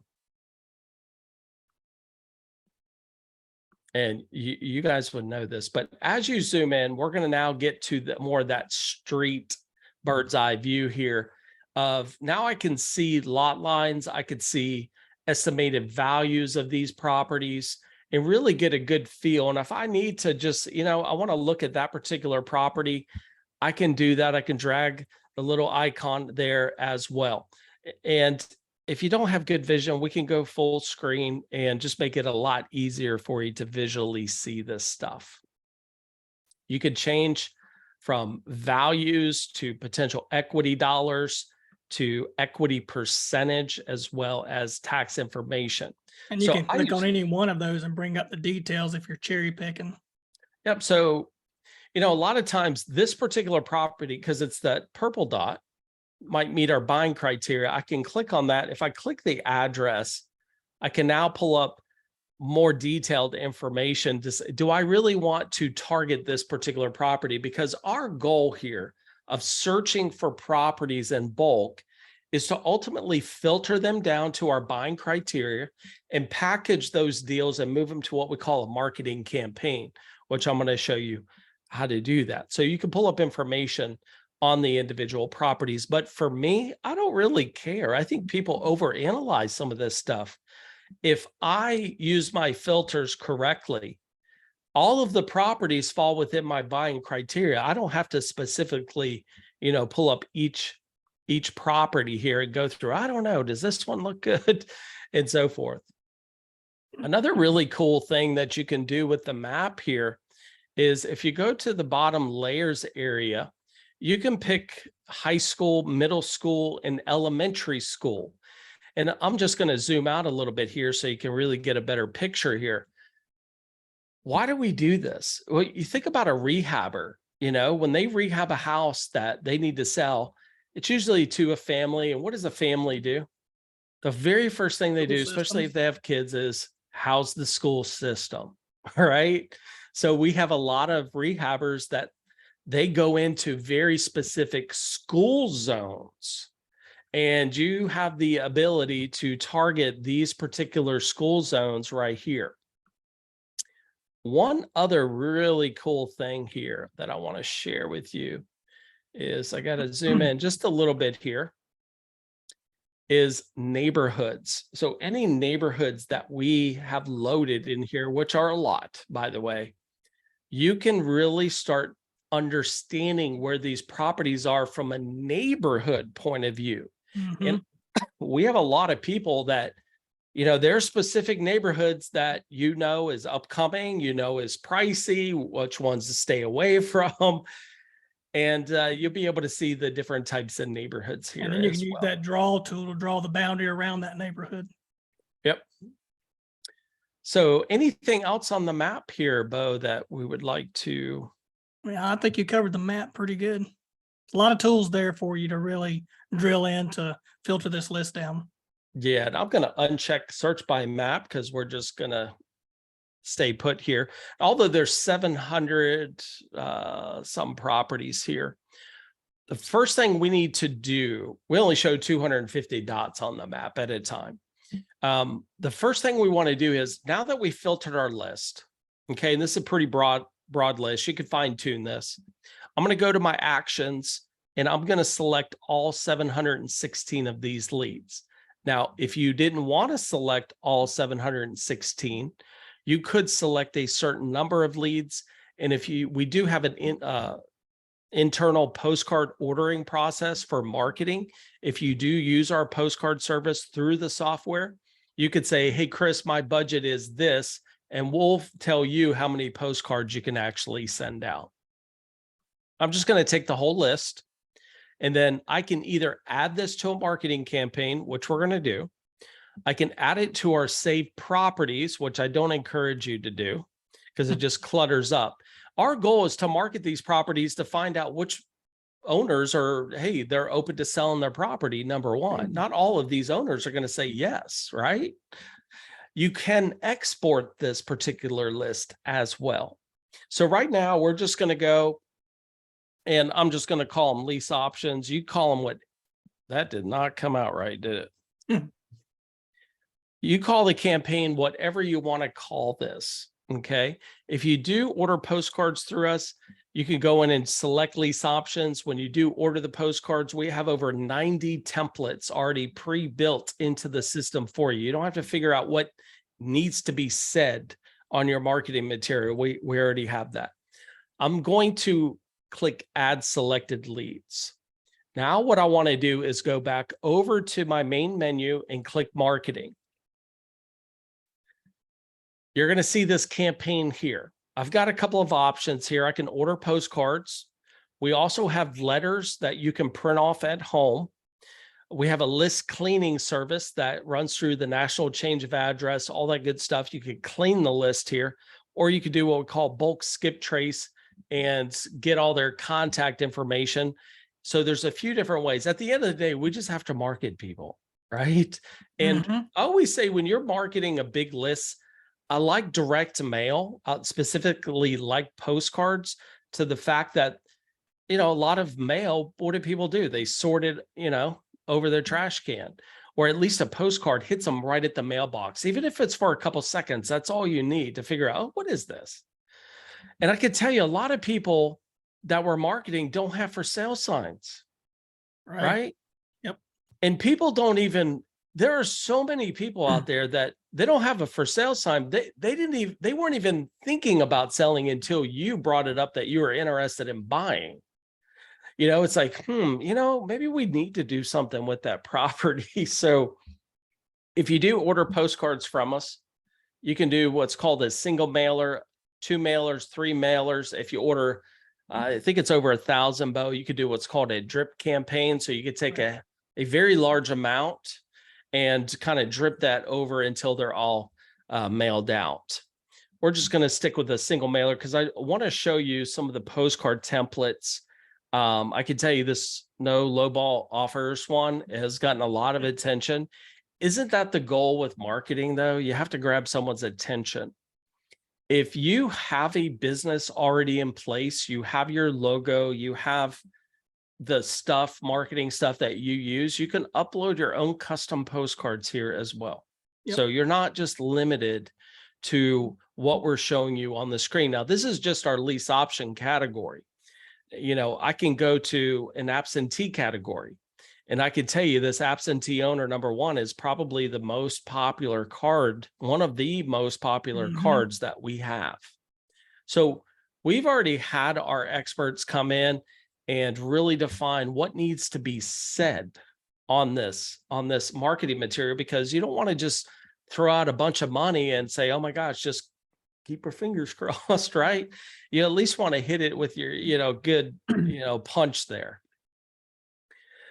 You can go through the entire checkout, but I really want to move into we found a property, now what type of thing. Yeah. So we put out this marketing and somebody's called back and now we're going to go to the next stage and pre-qualify. And that's the thing with marketing. You have to put some type of marketing out there, you know, whether it's direct mail, letters, pay-per-click, your website. I mean, they just don't show up in your driveway. So these are the tools we're kind of showing you here.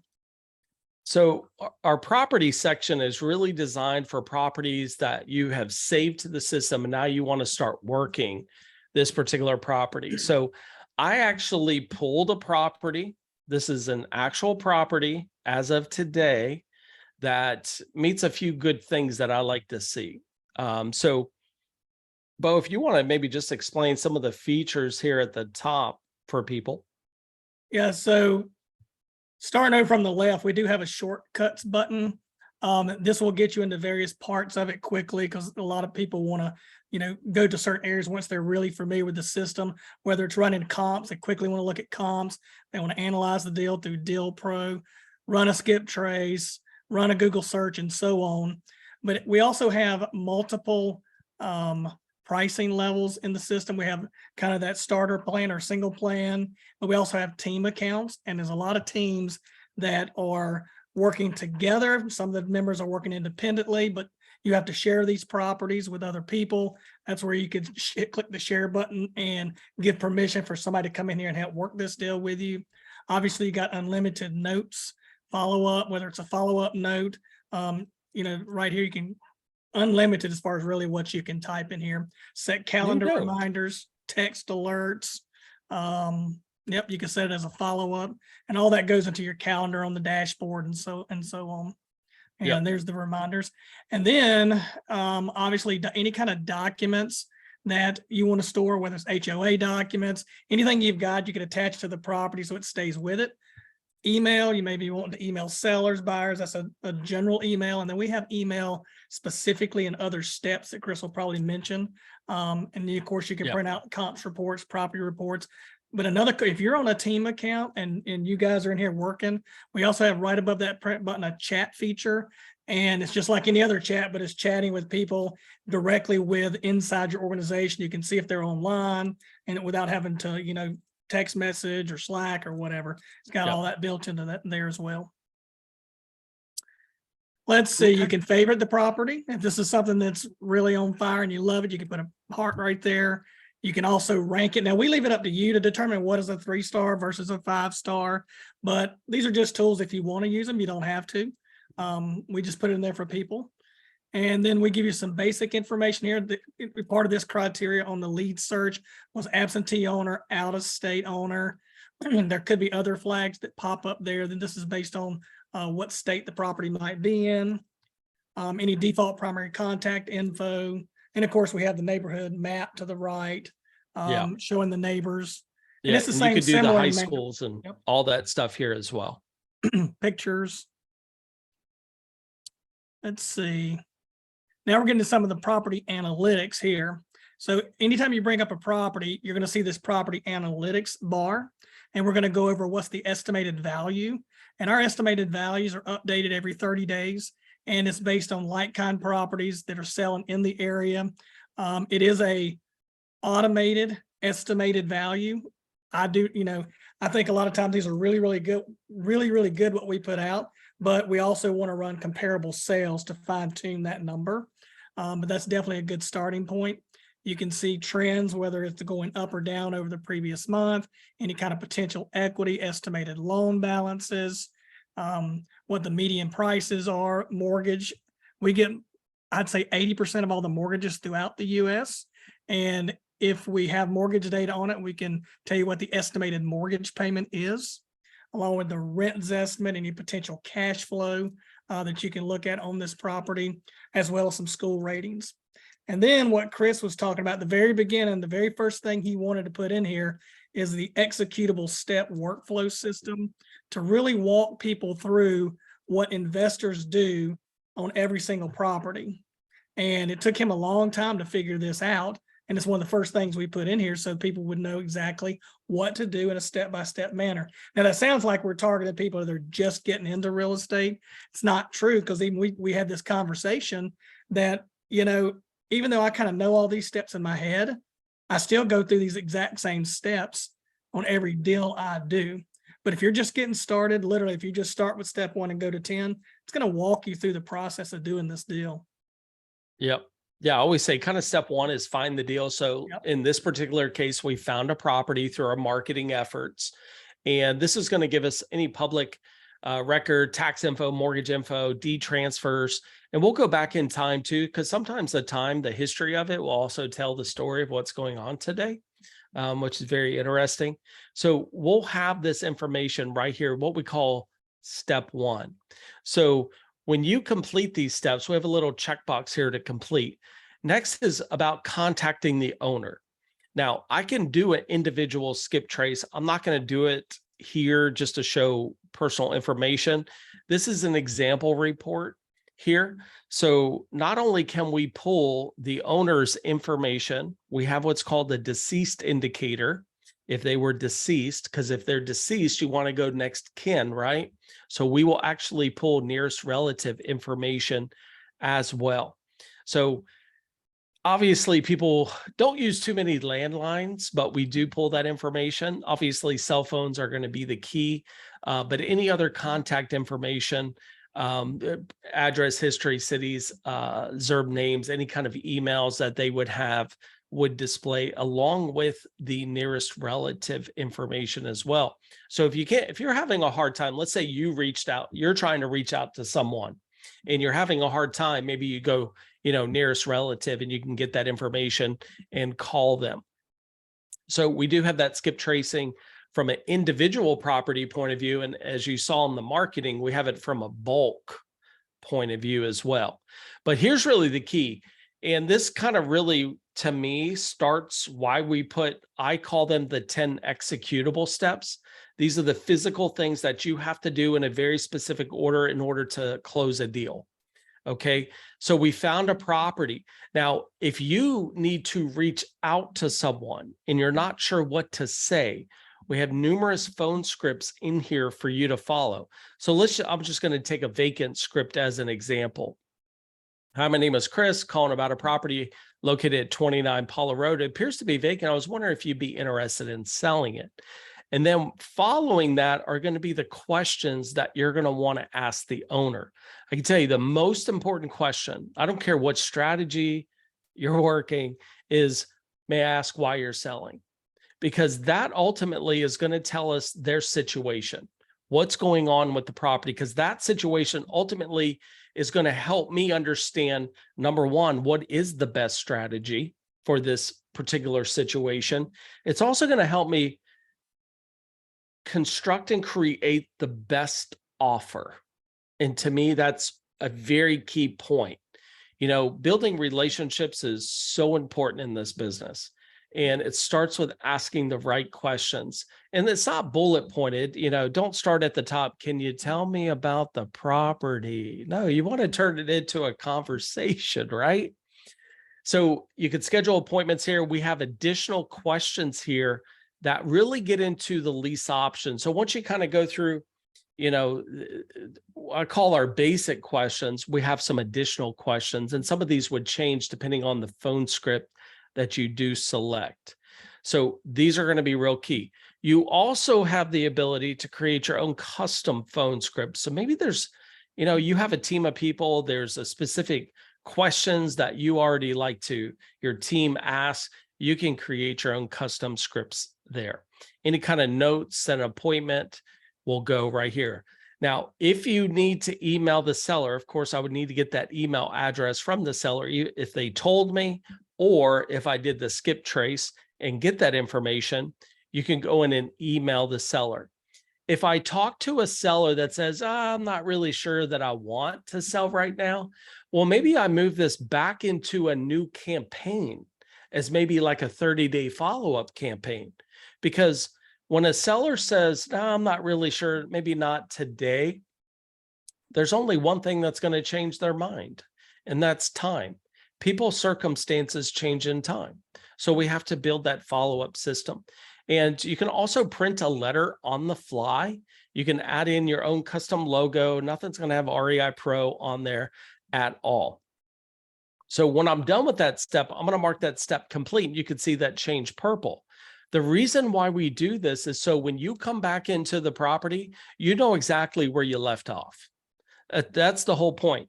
And the main reason we put this system in is it really came from a teaching side. And I've taught a lot of people. Most people, it's like, okay, Chris, I did this, did that, but now what? And it's like, okay, what is that next physical thing that I need to do? Well, if you talk to the owner and it appears to be a good deal, hey, I need to go look at this property. And that's where we get into what we call the property inspection, step number 3. Now, we have inspection forms that you can download. There's a lot of really cool things here. I'm hoping the properties that you're working with this particular strategy wouldn't need a lot of repairs, but we do want to calculate the cost of repairs in order to justify the offer. Okay. So you can, and there's a whole checklist. It'll give you a progress report of what you completed, what you haven't completed. It's really good for rehabbers as well. Once I've marked that step complete, now we get into the numbers. Now we need to make an offer. So as I go on to step 4, the very first thing you want to do is run comparable sales. That is huge. You never just base all theory off of estimated value. We need to fine tune these numbers in order to come up with the proper after repaired value. So I've already done this for you just to save time, but I want to just talk about just a few things here. Number one, you can filter your comps based on a property type, the bedrooms within a certain square footage, the lot size, how many months back. Do I display MLS comps versus county record comps, or do I show everything? And you could save this filter if you have a specific filter you like to use for all your properties, you can do that. So as we scroll down, the most important thing that I look at when running comps is the square footage. I need to start finding properties that have sold, not properties that are active, not properties that are pending, but properties that have actually sold. You can ask $1 million for the house, but it doesn't mean you're going to get it. Until it's closed, you never know. And I think that's a big gamble when people start using numbers of pending sales, okay? Because anything can happen. But the first thing I look at is square footage, and I'm just briefly running my eyes down to find similar square footage. But another most important thing is you have to make sure that the property was sold in tip-top shape, okay? So I want to show you this property. I want you could see the picture of the property that we're working here, okay? Now, when I went down and started running these comps, I found this property. This was actually MLS sale, sold for $600, okay? And it sold on 7/27 of this year. You click this little icon, it's going to open up another tab. And this gives me an opportunity to go look at what was the condition of this property. Now, based on the pictures, you could see this is almost an identical property. So to me, this would be a very good comparable sale. And you could see whoever fixed up this property did a really good job. So to me, this is in that tip-top shape. So our goal here is to find what this home would be worth in that tip-top shape. Now, of course, you've already visited the property and so on, so you would know what condition it's in. So when I select my comps, it's going to make or determine the after repaired value for me. And in this particular case, taking that really good comp, and I always say try to do 4 or 5 comps, but sometimes it's hard. You may not always be able to find the right comps, okay?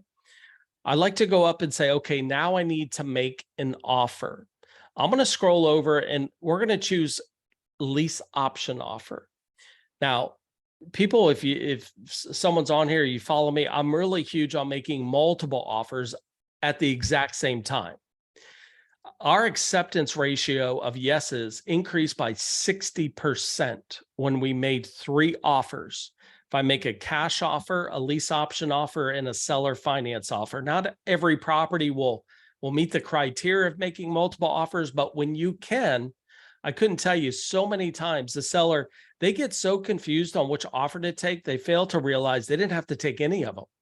So my cash offer is always going to be the lowest because that's cashing you out. Whereas my seller finance may be kind of in the middle, and my lease option may be a little bit better. But it gives the seller options of how to sell their house outside of just, selling at full retail price if it's in that condition. So we carry the ARV over, and we have instructional videos here to go through this as well. I'm going to go in and set a sales price. Now I know it's worth $589. If I offer $570, and maybe there was a little TLC in the property, maybe, just minor things, it is livable. If I offer close to that ARV, I'm already doing well with the seller. Now, of course, if the seller said, Chris, this is how much I want for it, I would work based off of that as well.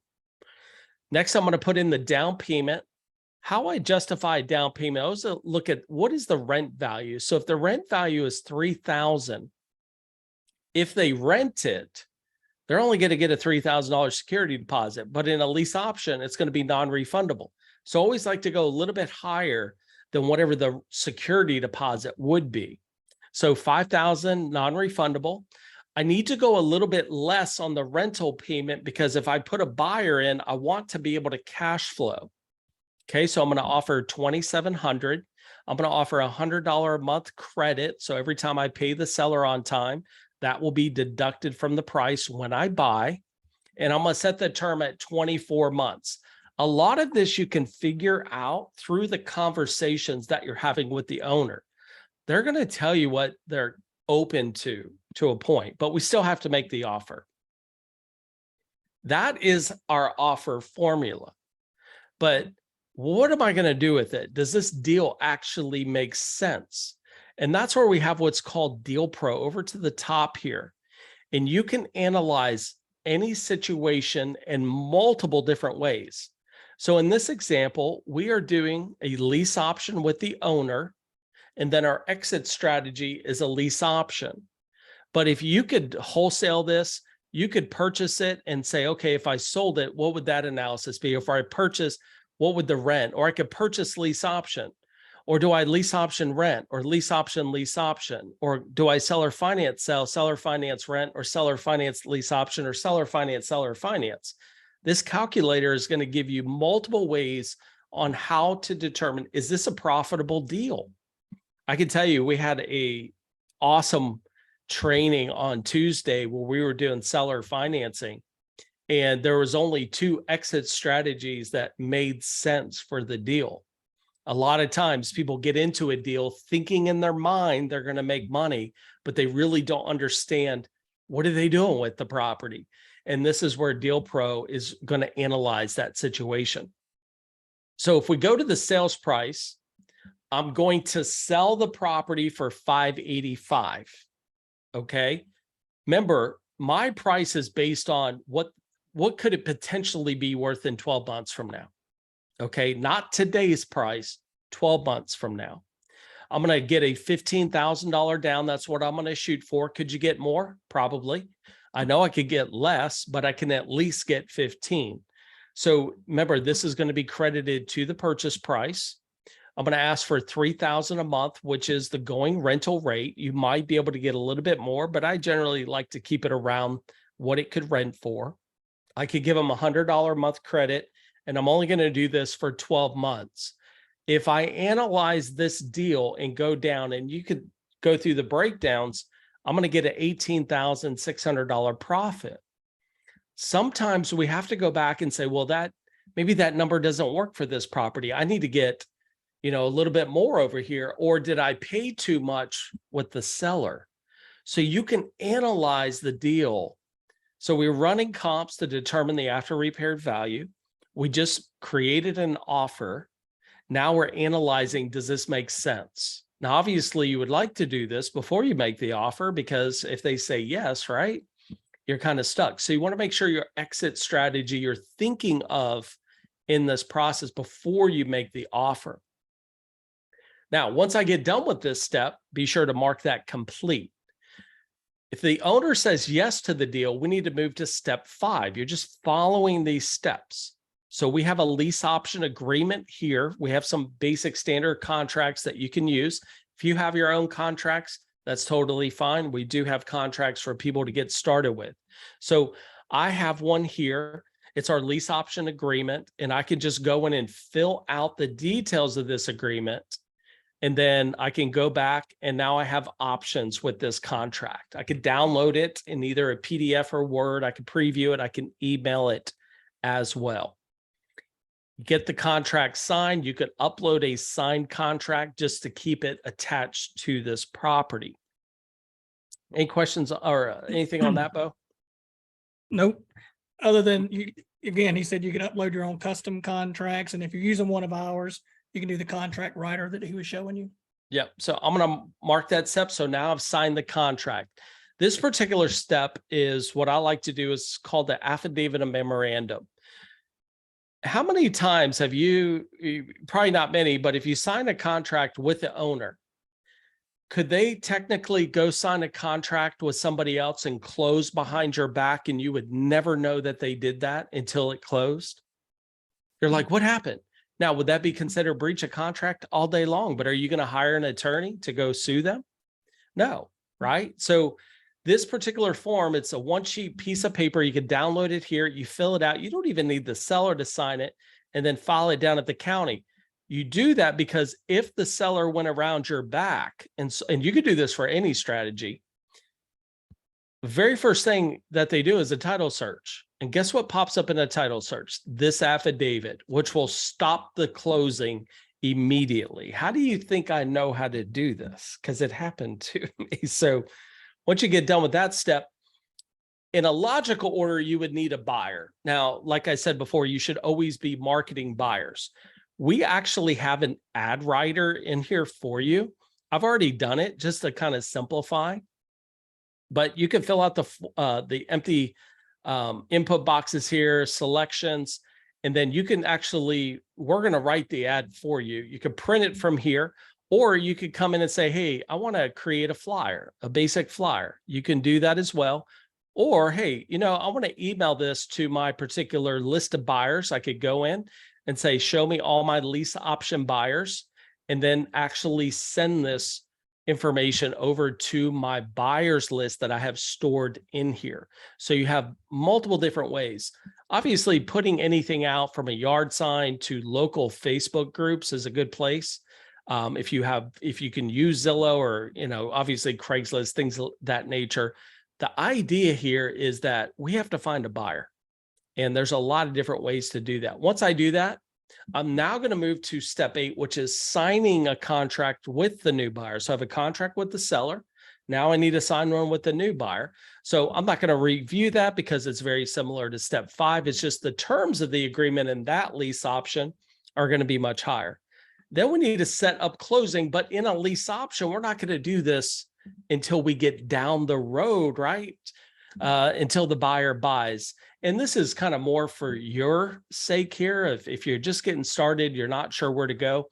And I know the Boston REIA is going to have their preferred people as well. And that's where I would recommend you ask them, you know, where to go, because they're definitely going to know that. You can see I've color coded these steps. If you come back in here, yes, it does show you where you left off. But if I go to my main properties where I have all of my saved properties, I can change the view to my steps view. And it will literally show me every property and what step I have stopped at.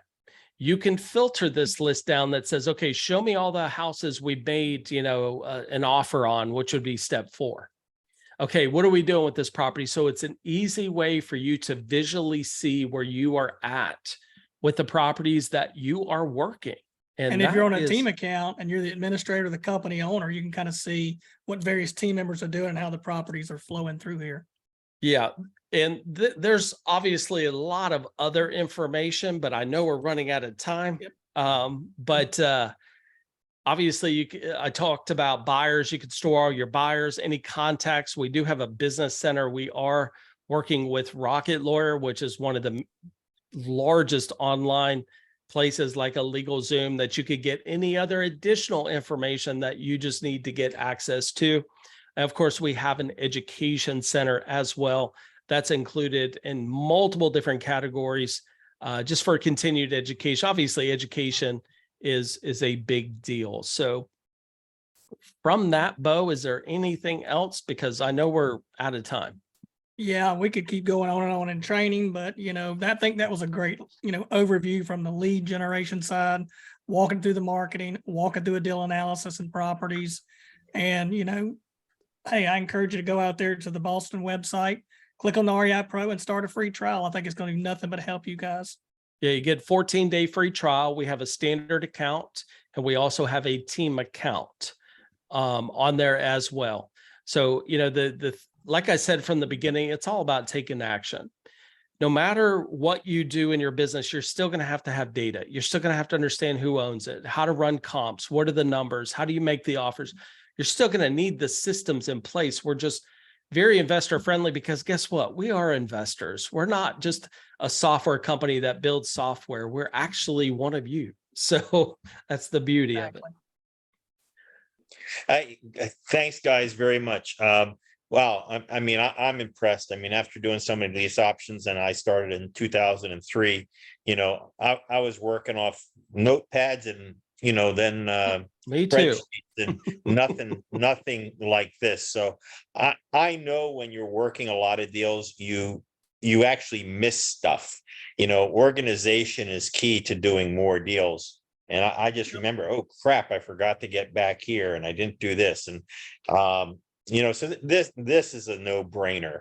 It literally runs your business. And then when you add in that you have a team system where you can have your VA do a lot of this work for you too. Speaking of that, I just love the fact that you can send postcards out. Yeah. You're right. You know, these deals don't show up magically on your driveway. You have to market. Exactly. And right now, with you know, people being blasted with internet emails and that, you know, people are responding more to direct mail now more than ever. So you have that tried and tested marketing that's going out. That's you know, it's a no-brainer, incredibly inexpensive to do. So, you know, you can really get by running a, you know, I would say 2 to 5 hours a week to have a nice lease option business with cash coming in.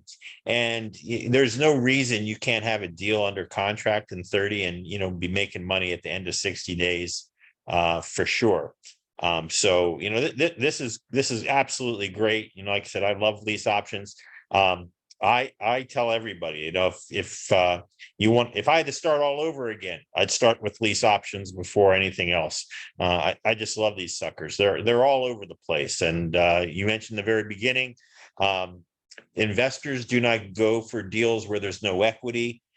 So that's your niche right there. You know, like, hey, you buy houses with no equity and can still make money with them. So, you know, that's the beauty of this, and this system keeps track. So I'm very impressed, very, very impressed. So let me see here. We have some questions on the side. Guys, if you have a question, put it in the chat box or raise your hand. And Jessica said, wow, impressed, does all the thinking for you. Marina Wong says, is seller financing a better choice for the seller if they don't want to have a large capital gain? And then how is it different from deferred sales trust in terms of tax consequences for the seller?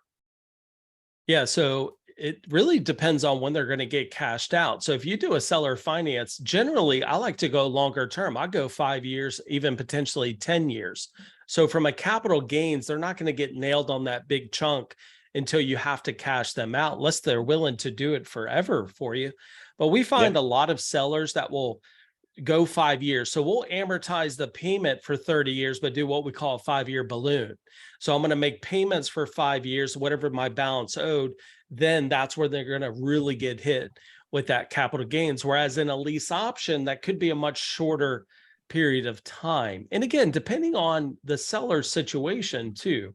But they are two different strategies. I love them both. So, you know, I always say, if I can get the deed, I want the deed. But this, like Duncan was saying, this is more of a niche business that a lot of people they just don't know how to connect the dots. And what we're trying to do is teach you and show you how to connect these dots with a lease option. Yeah, I agree with you. If you can get the deed, great. I did, and if you explain it well enough, yes, you can get that's the first choice. But then having this as a second choice, you know, tool in your toolbox, like, okay, well, this is how we're going to do it then. You know, it's great. You know, and then if you can explain why to the seller, even, you know, for 30 years, why this is a much better deal, why I'll make far more money at a great rate, you know, seller financing is fantastic. But, you know, it all depends on that homeowner. You know, do they need money right away or not? And I don't personally care. That's why I like to make multiple offers. Exactly what I was supposed to say. You like to make the multiple offers and let them pick. That you may think that they were going to choose a seller finance, and they come out going, I really like that lease option. Yeah. But the goal is to get it under contract. You've already made 3 offers, and you're going to make money in all 3 scenarios. Yeah. So let me ask you, what are the percentage rates? How are you applying a percent rate to the cost of the house? Are you doing 5%, 10% for lease options, or is that only for seller finance? You mean for a down payment? Yes, sir. Here's how I look at it, Duncan. I have this Kriskoff crazy formula when I do this. I know that more people have 5,000 than 10,000. More people have 10,000 than 15. So as I increase that down payment, even if I don't use a percentage, I know my pool of buyers starts to shrink. And that's really how I gauge it. Usually when I do these deals, I like to get people in quick. So if I start to ask for a ton of money, that could take me a little bit of time. Whereas if I just keep it normal, And think about, if I can get a buyer in at 15,000, you can't even go to the bank and buy the house with 15,000 down. That's a very attractive piece to Right. getting my buyer in this property extremely quickly. I mean, the cheapest down payment's going to be, you know, what, 3.5% or so FHA, unless they get lucky, you know, get the 0%. Right. But so if you had to put a percentage to it, you know, I'm looking at, well, what would they pay if they could go to the bank, and what is that number? But I know the higher the price, you can't just say I'm gonna do 5% or 10%, because all of a sudden Yeah. now they're leasing a property, and that percentage is gonna say you got to put 50,000 down, and that might not make sense for the deal. Gotcha. And then Justin had a question as what price range is working best for you currently in the strategy in South Florida market? I always say the middle price range, no matter what market, you know, and just a little bit high. I always classified neighborhoods as A, B, C, D. A neighborhoods are your multi-million gated communities, stuff like that. B neighborhoods are like where your targets are, casual dining restaurants, usually put in what we call B markets. C market is what I call that middle of the road. That's the average person. That's the majority too. And then anything under that would be a D market. So any market, no matter if it's the Boston market, Florida market, the Nashville, Tennessee market, wherever we are, I start at that middle price point and just a little bit above. Gotcha.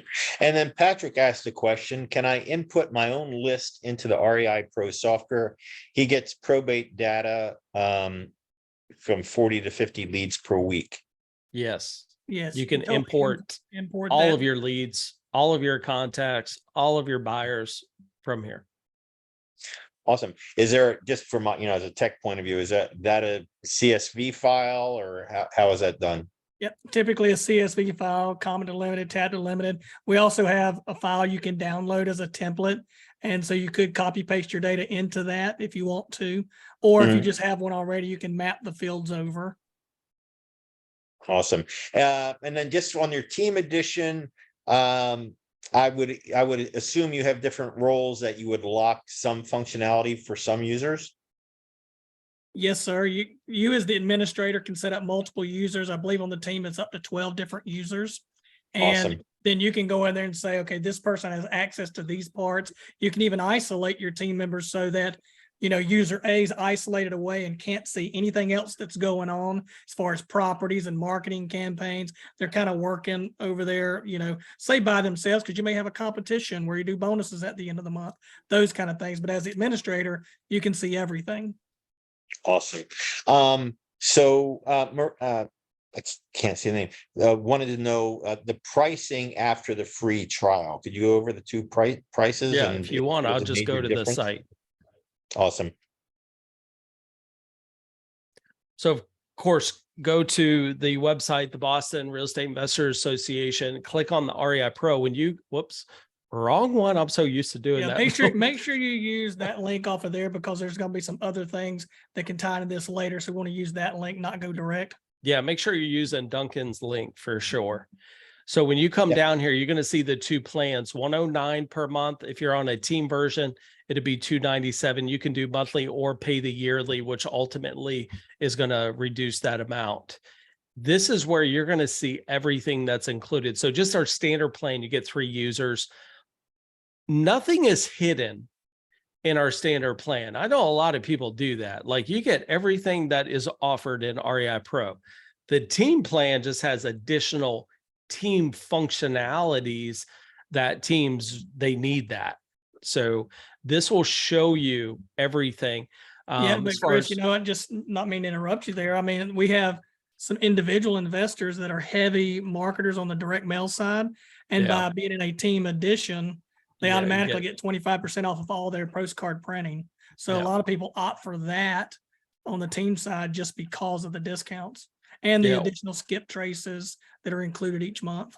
And the exports. So you could do up to 20,000 leads you could export out of the system per month. Yeah, so that's huge. I mean, when I was teaching lead generation before software and all these data sources came together, that was an unheard of number of leads to get per That's month. crazy. We were lucky if we were, teaching people, for thousands of dollars a month, how to get 100 leads per month and get a deal. So Right. I guess the question becomes, if you have 10,000 leads, do you think you can get a deal every month? So You better, right? you better. So, that's fantastic, because look, there is software out there that does functions of what you have, but when you combine it, like this is the Office toolkit, like Microsoft Office toolkit of all systems, throwing all this together at $109 a month, which is a tax write-off again for your business. It's a no-brainer. If you're not using a marketing system, a CRM system, a skip tracing system, a workflow system, how are you going to do business? So if you're serious, come on, $100, $109 a month, for 14 days, what do you got to lose, except get a deal within your first 14 days? I think a lot of people, the feedback we get, and you're right, there's other softwares out there than the feedback that we get, though, is how simple it is to use. It's the ongoing education that they can get also within the software, but also they can tell that the system was written by real estate investors, not just a software developer that put some stuff together because that's what they were told to program for the screen, because we live and breathe real estate every day. So we're putting things in the system that you need as investors to be successful. Mm-hmm. So, Once again, I got to ask where to go to get this link. I'm going to put an image of in the chat box of that slide, and or if you have it handy, Chris or Bo. Yeah. Let me. If you go to the slide, it says right at the top on the menu bar, and this slide's going to this offer is going to be there for the next 3 days. So that link will take you right to tonight's offer. So let's do it. Let's get it done. Go there right now. Just fill in your name and let's start that trial. So Heal has plenty of money for you to give out. If you want to get some other deals done besides lease options. I get your emails and I see you give a huge amount of free webinars as part of your ongoing education, which are fantastic. You just did one for seller financing. I've seen wholesaling come through you guys. So you're quite good on the education coming out. And just as a question, do you answer questions from investors as they're going through your system? Maybe you can talk a little bit about your support. So we have live customer service Monday through Friday. That will help through understanding the software, how to maneuver, how to get this, how do you do that with the software. We like to do live Q&As and ongoing webinar education. That gives our users an opportunity to ask us personally, because we don't have paid people on our staff that go out and speak for us. Mm-hmm. We speak for the company. And I think that really brings us a lot closer to our users. Like we always say, it's one big happy family, but that gives people an opportunity to personally, hey, Chris, how would you analyze this deal? Or, hey, I had a seller ask me this question. How would you handle that? And I think and of course we do have one-on-one coaching available for individuals from that point of view. But ongoing education is key, just as much as being a part, being a member of the Boston REIA here too. It's something you have to have. It's that network of people that are really going to help guide you. See, it's always what you don't know is what's going to hurt you, right? And Right. Even after doing it this long, you could still make a mistake. It's just the experience that we're bringing to the table to help people get started. Yeah. So I guess just one more question out of curiosity. What sort of cash flow per unit do you think you should settle for minimum? All depends on how much I can get down. So if I can get a good spread on the down payment, I don't have to, I will say $200 is kind of my bare minimum. But of course, I want to go more on the cash flow, but I can justify a lower cash flow amount if I can get more down, because that's immediate cash for me right there. Mm-hmm. So I would say 200 is a bare minimum. Bare minimum. Okay, yeah, so you know, I think that's a great answer. The more you get down, the least you have to worry about the cash flow, and then you can lock in a great price. And I think Patrick mentioned that he did a lease option on his house. And when he bought his house, and he actually locked in almost $200,000 of instant equity because the market went up so much in those 3 years. So. Right. Yeah, so that's great, guys. So once again, yeah, just go to our website, Boston Real Estate Investors Association. Click on the link for REI Pro to get that free trial for 14 days. While you're there, make sure you sign up to our newsletter to get that every month, and become a member. You know, so you have a network of people supporting you. You get all those great deals, benefits, education like tonight, with these incentives for you. We're really here to help you do more deals, which means make more money, which means, you know, to live the lifestyle of your dreams, live life more abundantly. So thank you very much, Chris and Bo. I really appreciate it. It was fantastic. There will be a replay of this in the next couple of days. We'll have out. If you had further questions that didn't get answered, please just shoot me an email and I will get them over to the guys, and they can email you direct if there's something that, you know, was not answered. So please text Kelly at 864-906-4111. She'll type her details in there one more time. Let's get that membership going, and we'll get those Home Depot benefits and start getting you all everything good in the system. So thank you very much. Join us also at our networking sessions, and we'll see you next month. I thank you once again, guys, for coming by. Yeah, thank you so much for having us. Don't forget the chat box either. Copy and paste everything at chat box. Definitely. Guys, you were great. Oh my gosh, that was so thorough. That was a lot of information. It was great training. We really Information appreciate overload. we appreciate it though, because we get to, you know, it's recorded, so we can go back, everybody can look at it and learn from it. Awesome. Thank you Well, thank very you much. so much. All right, guys. Have a good evening. Thank you. Take care, guys. Bye all.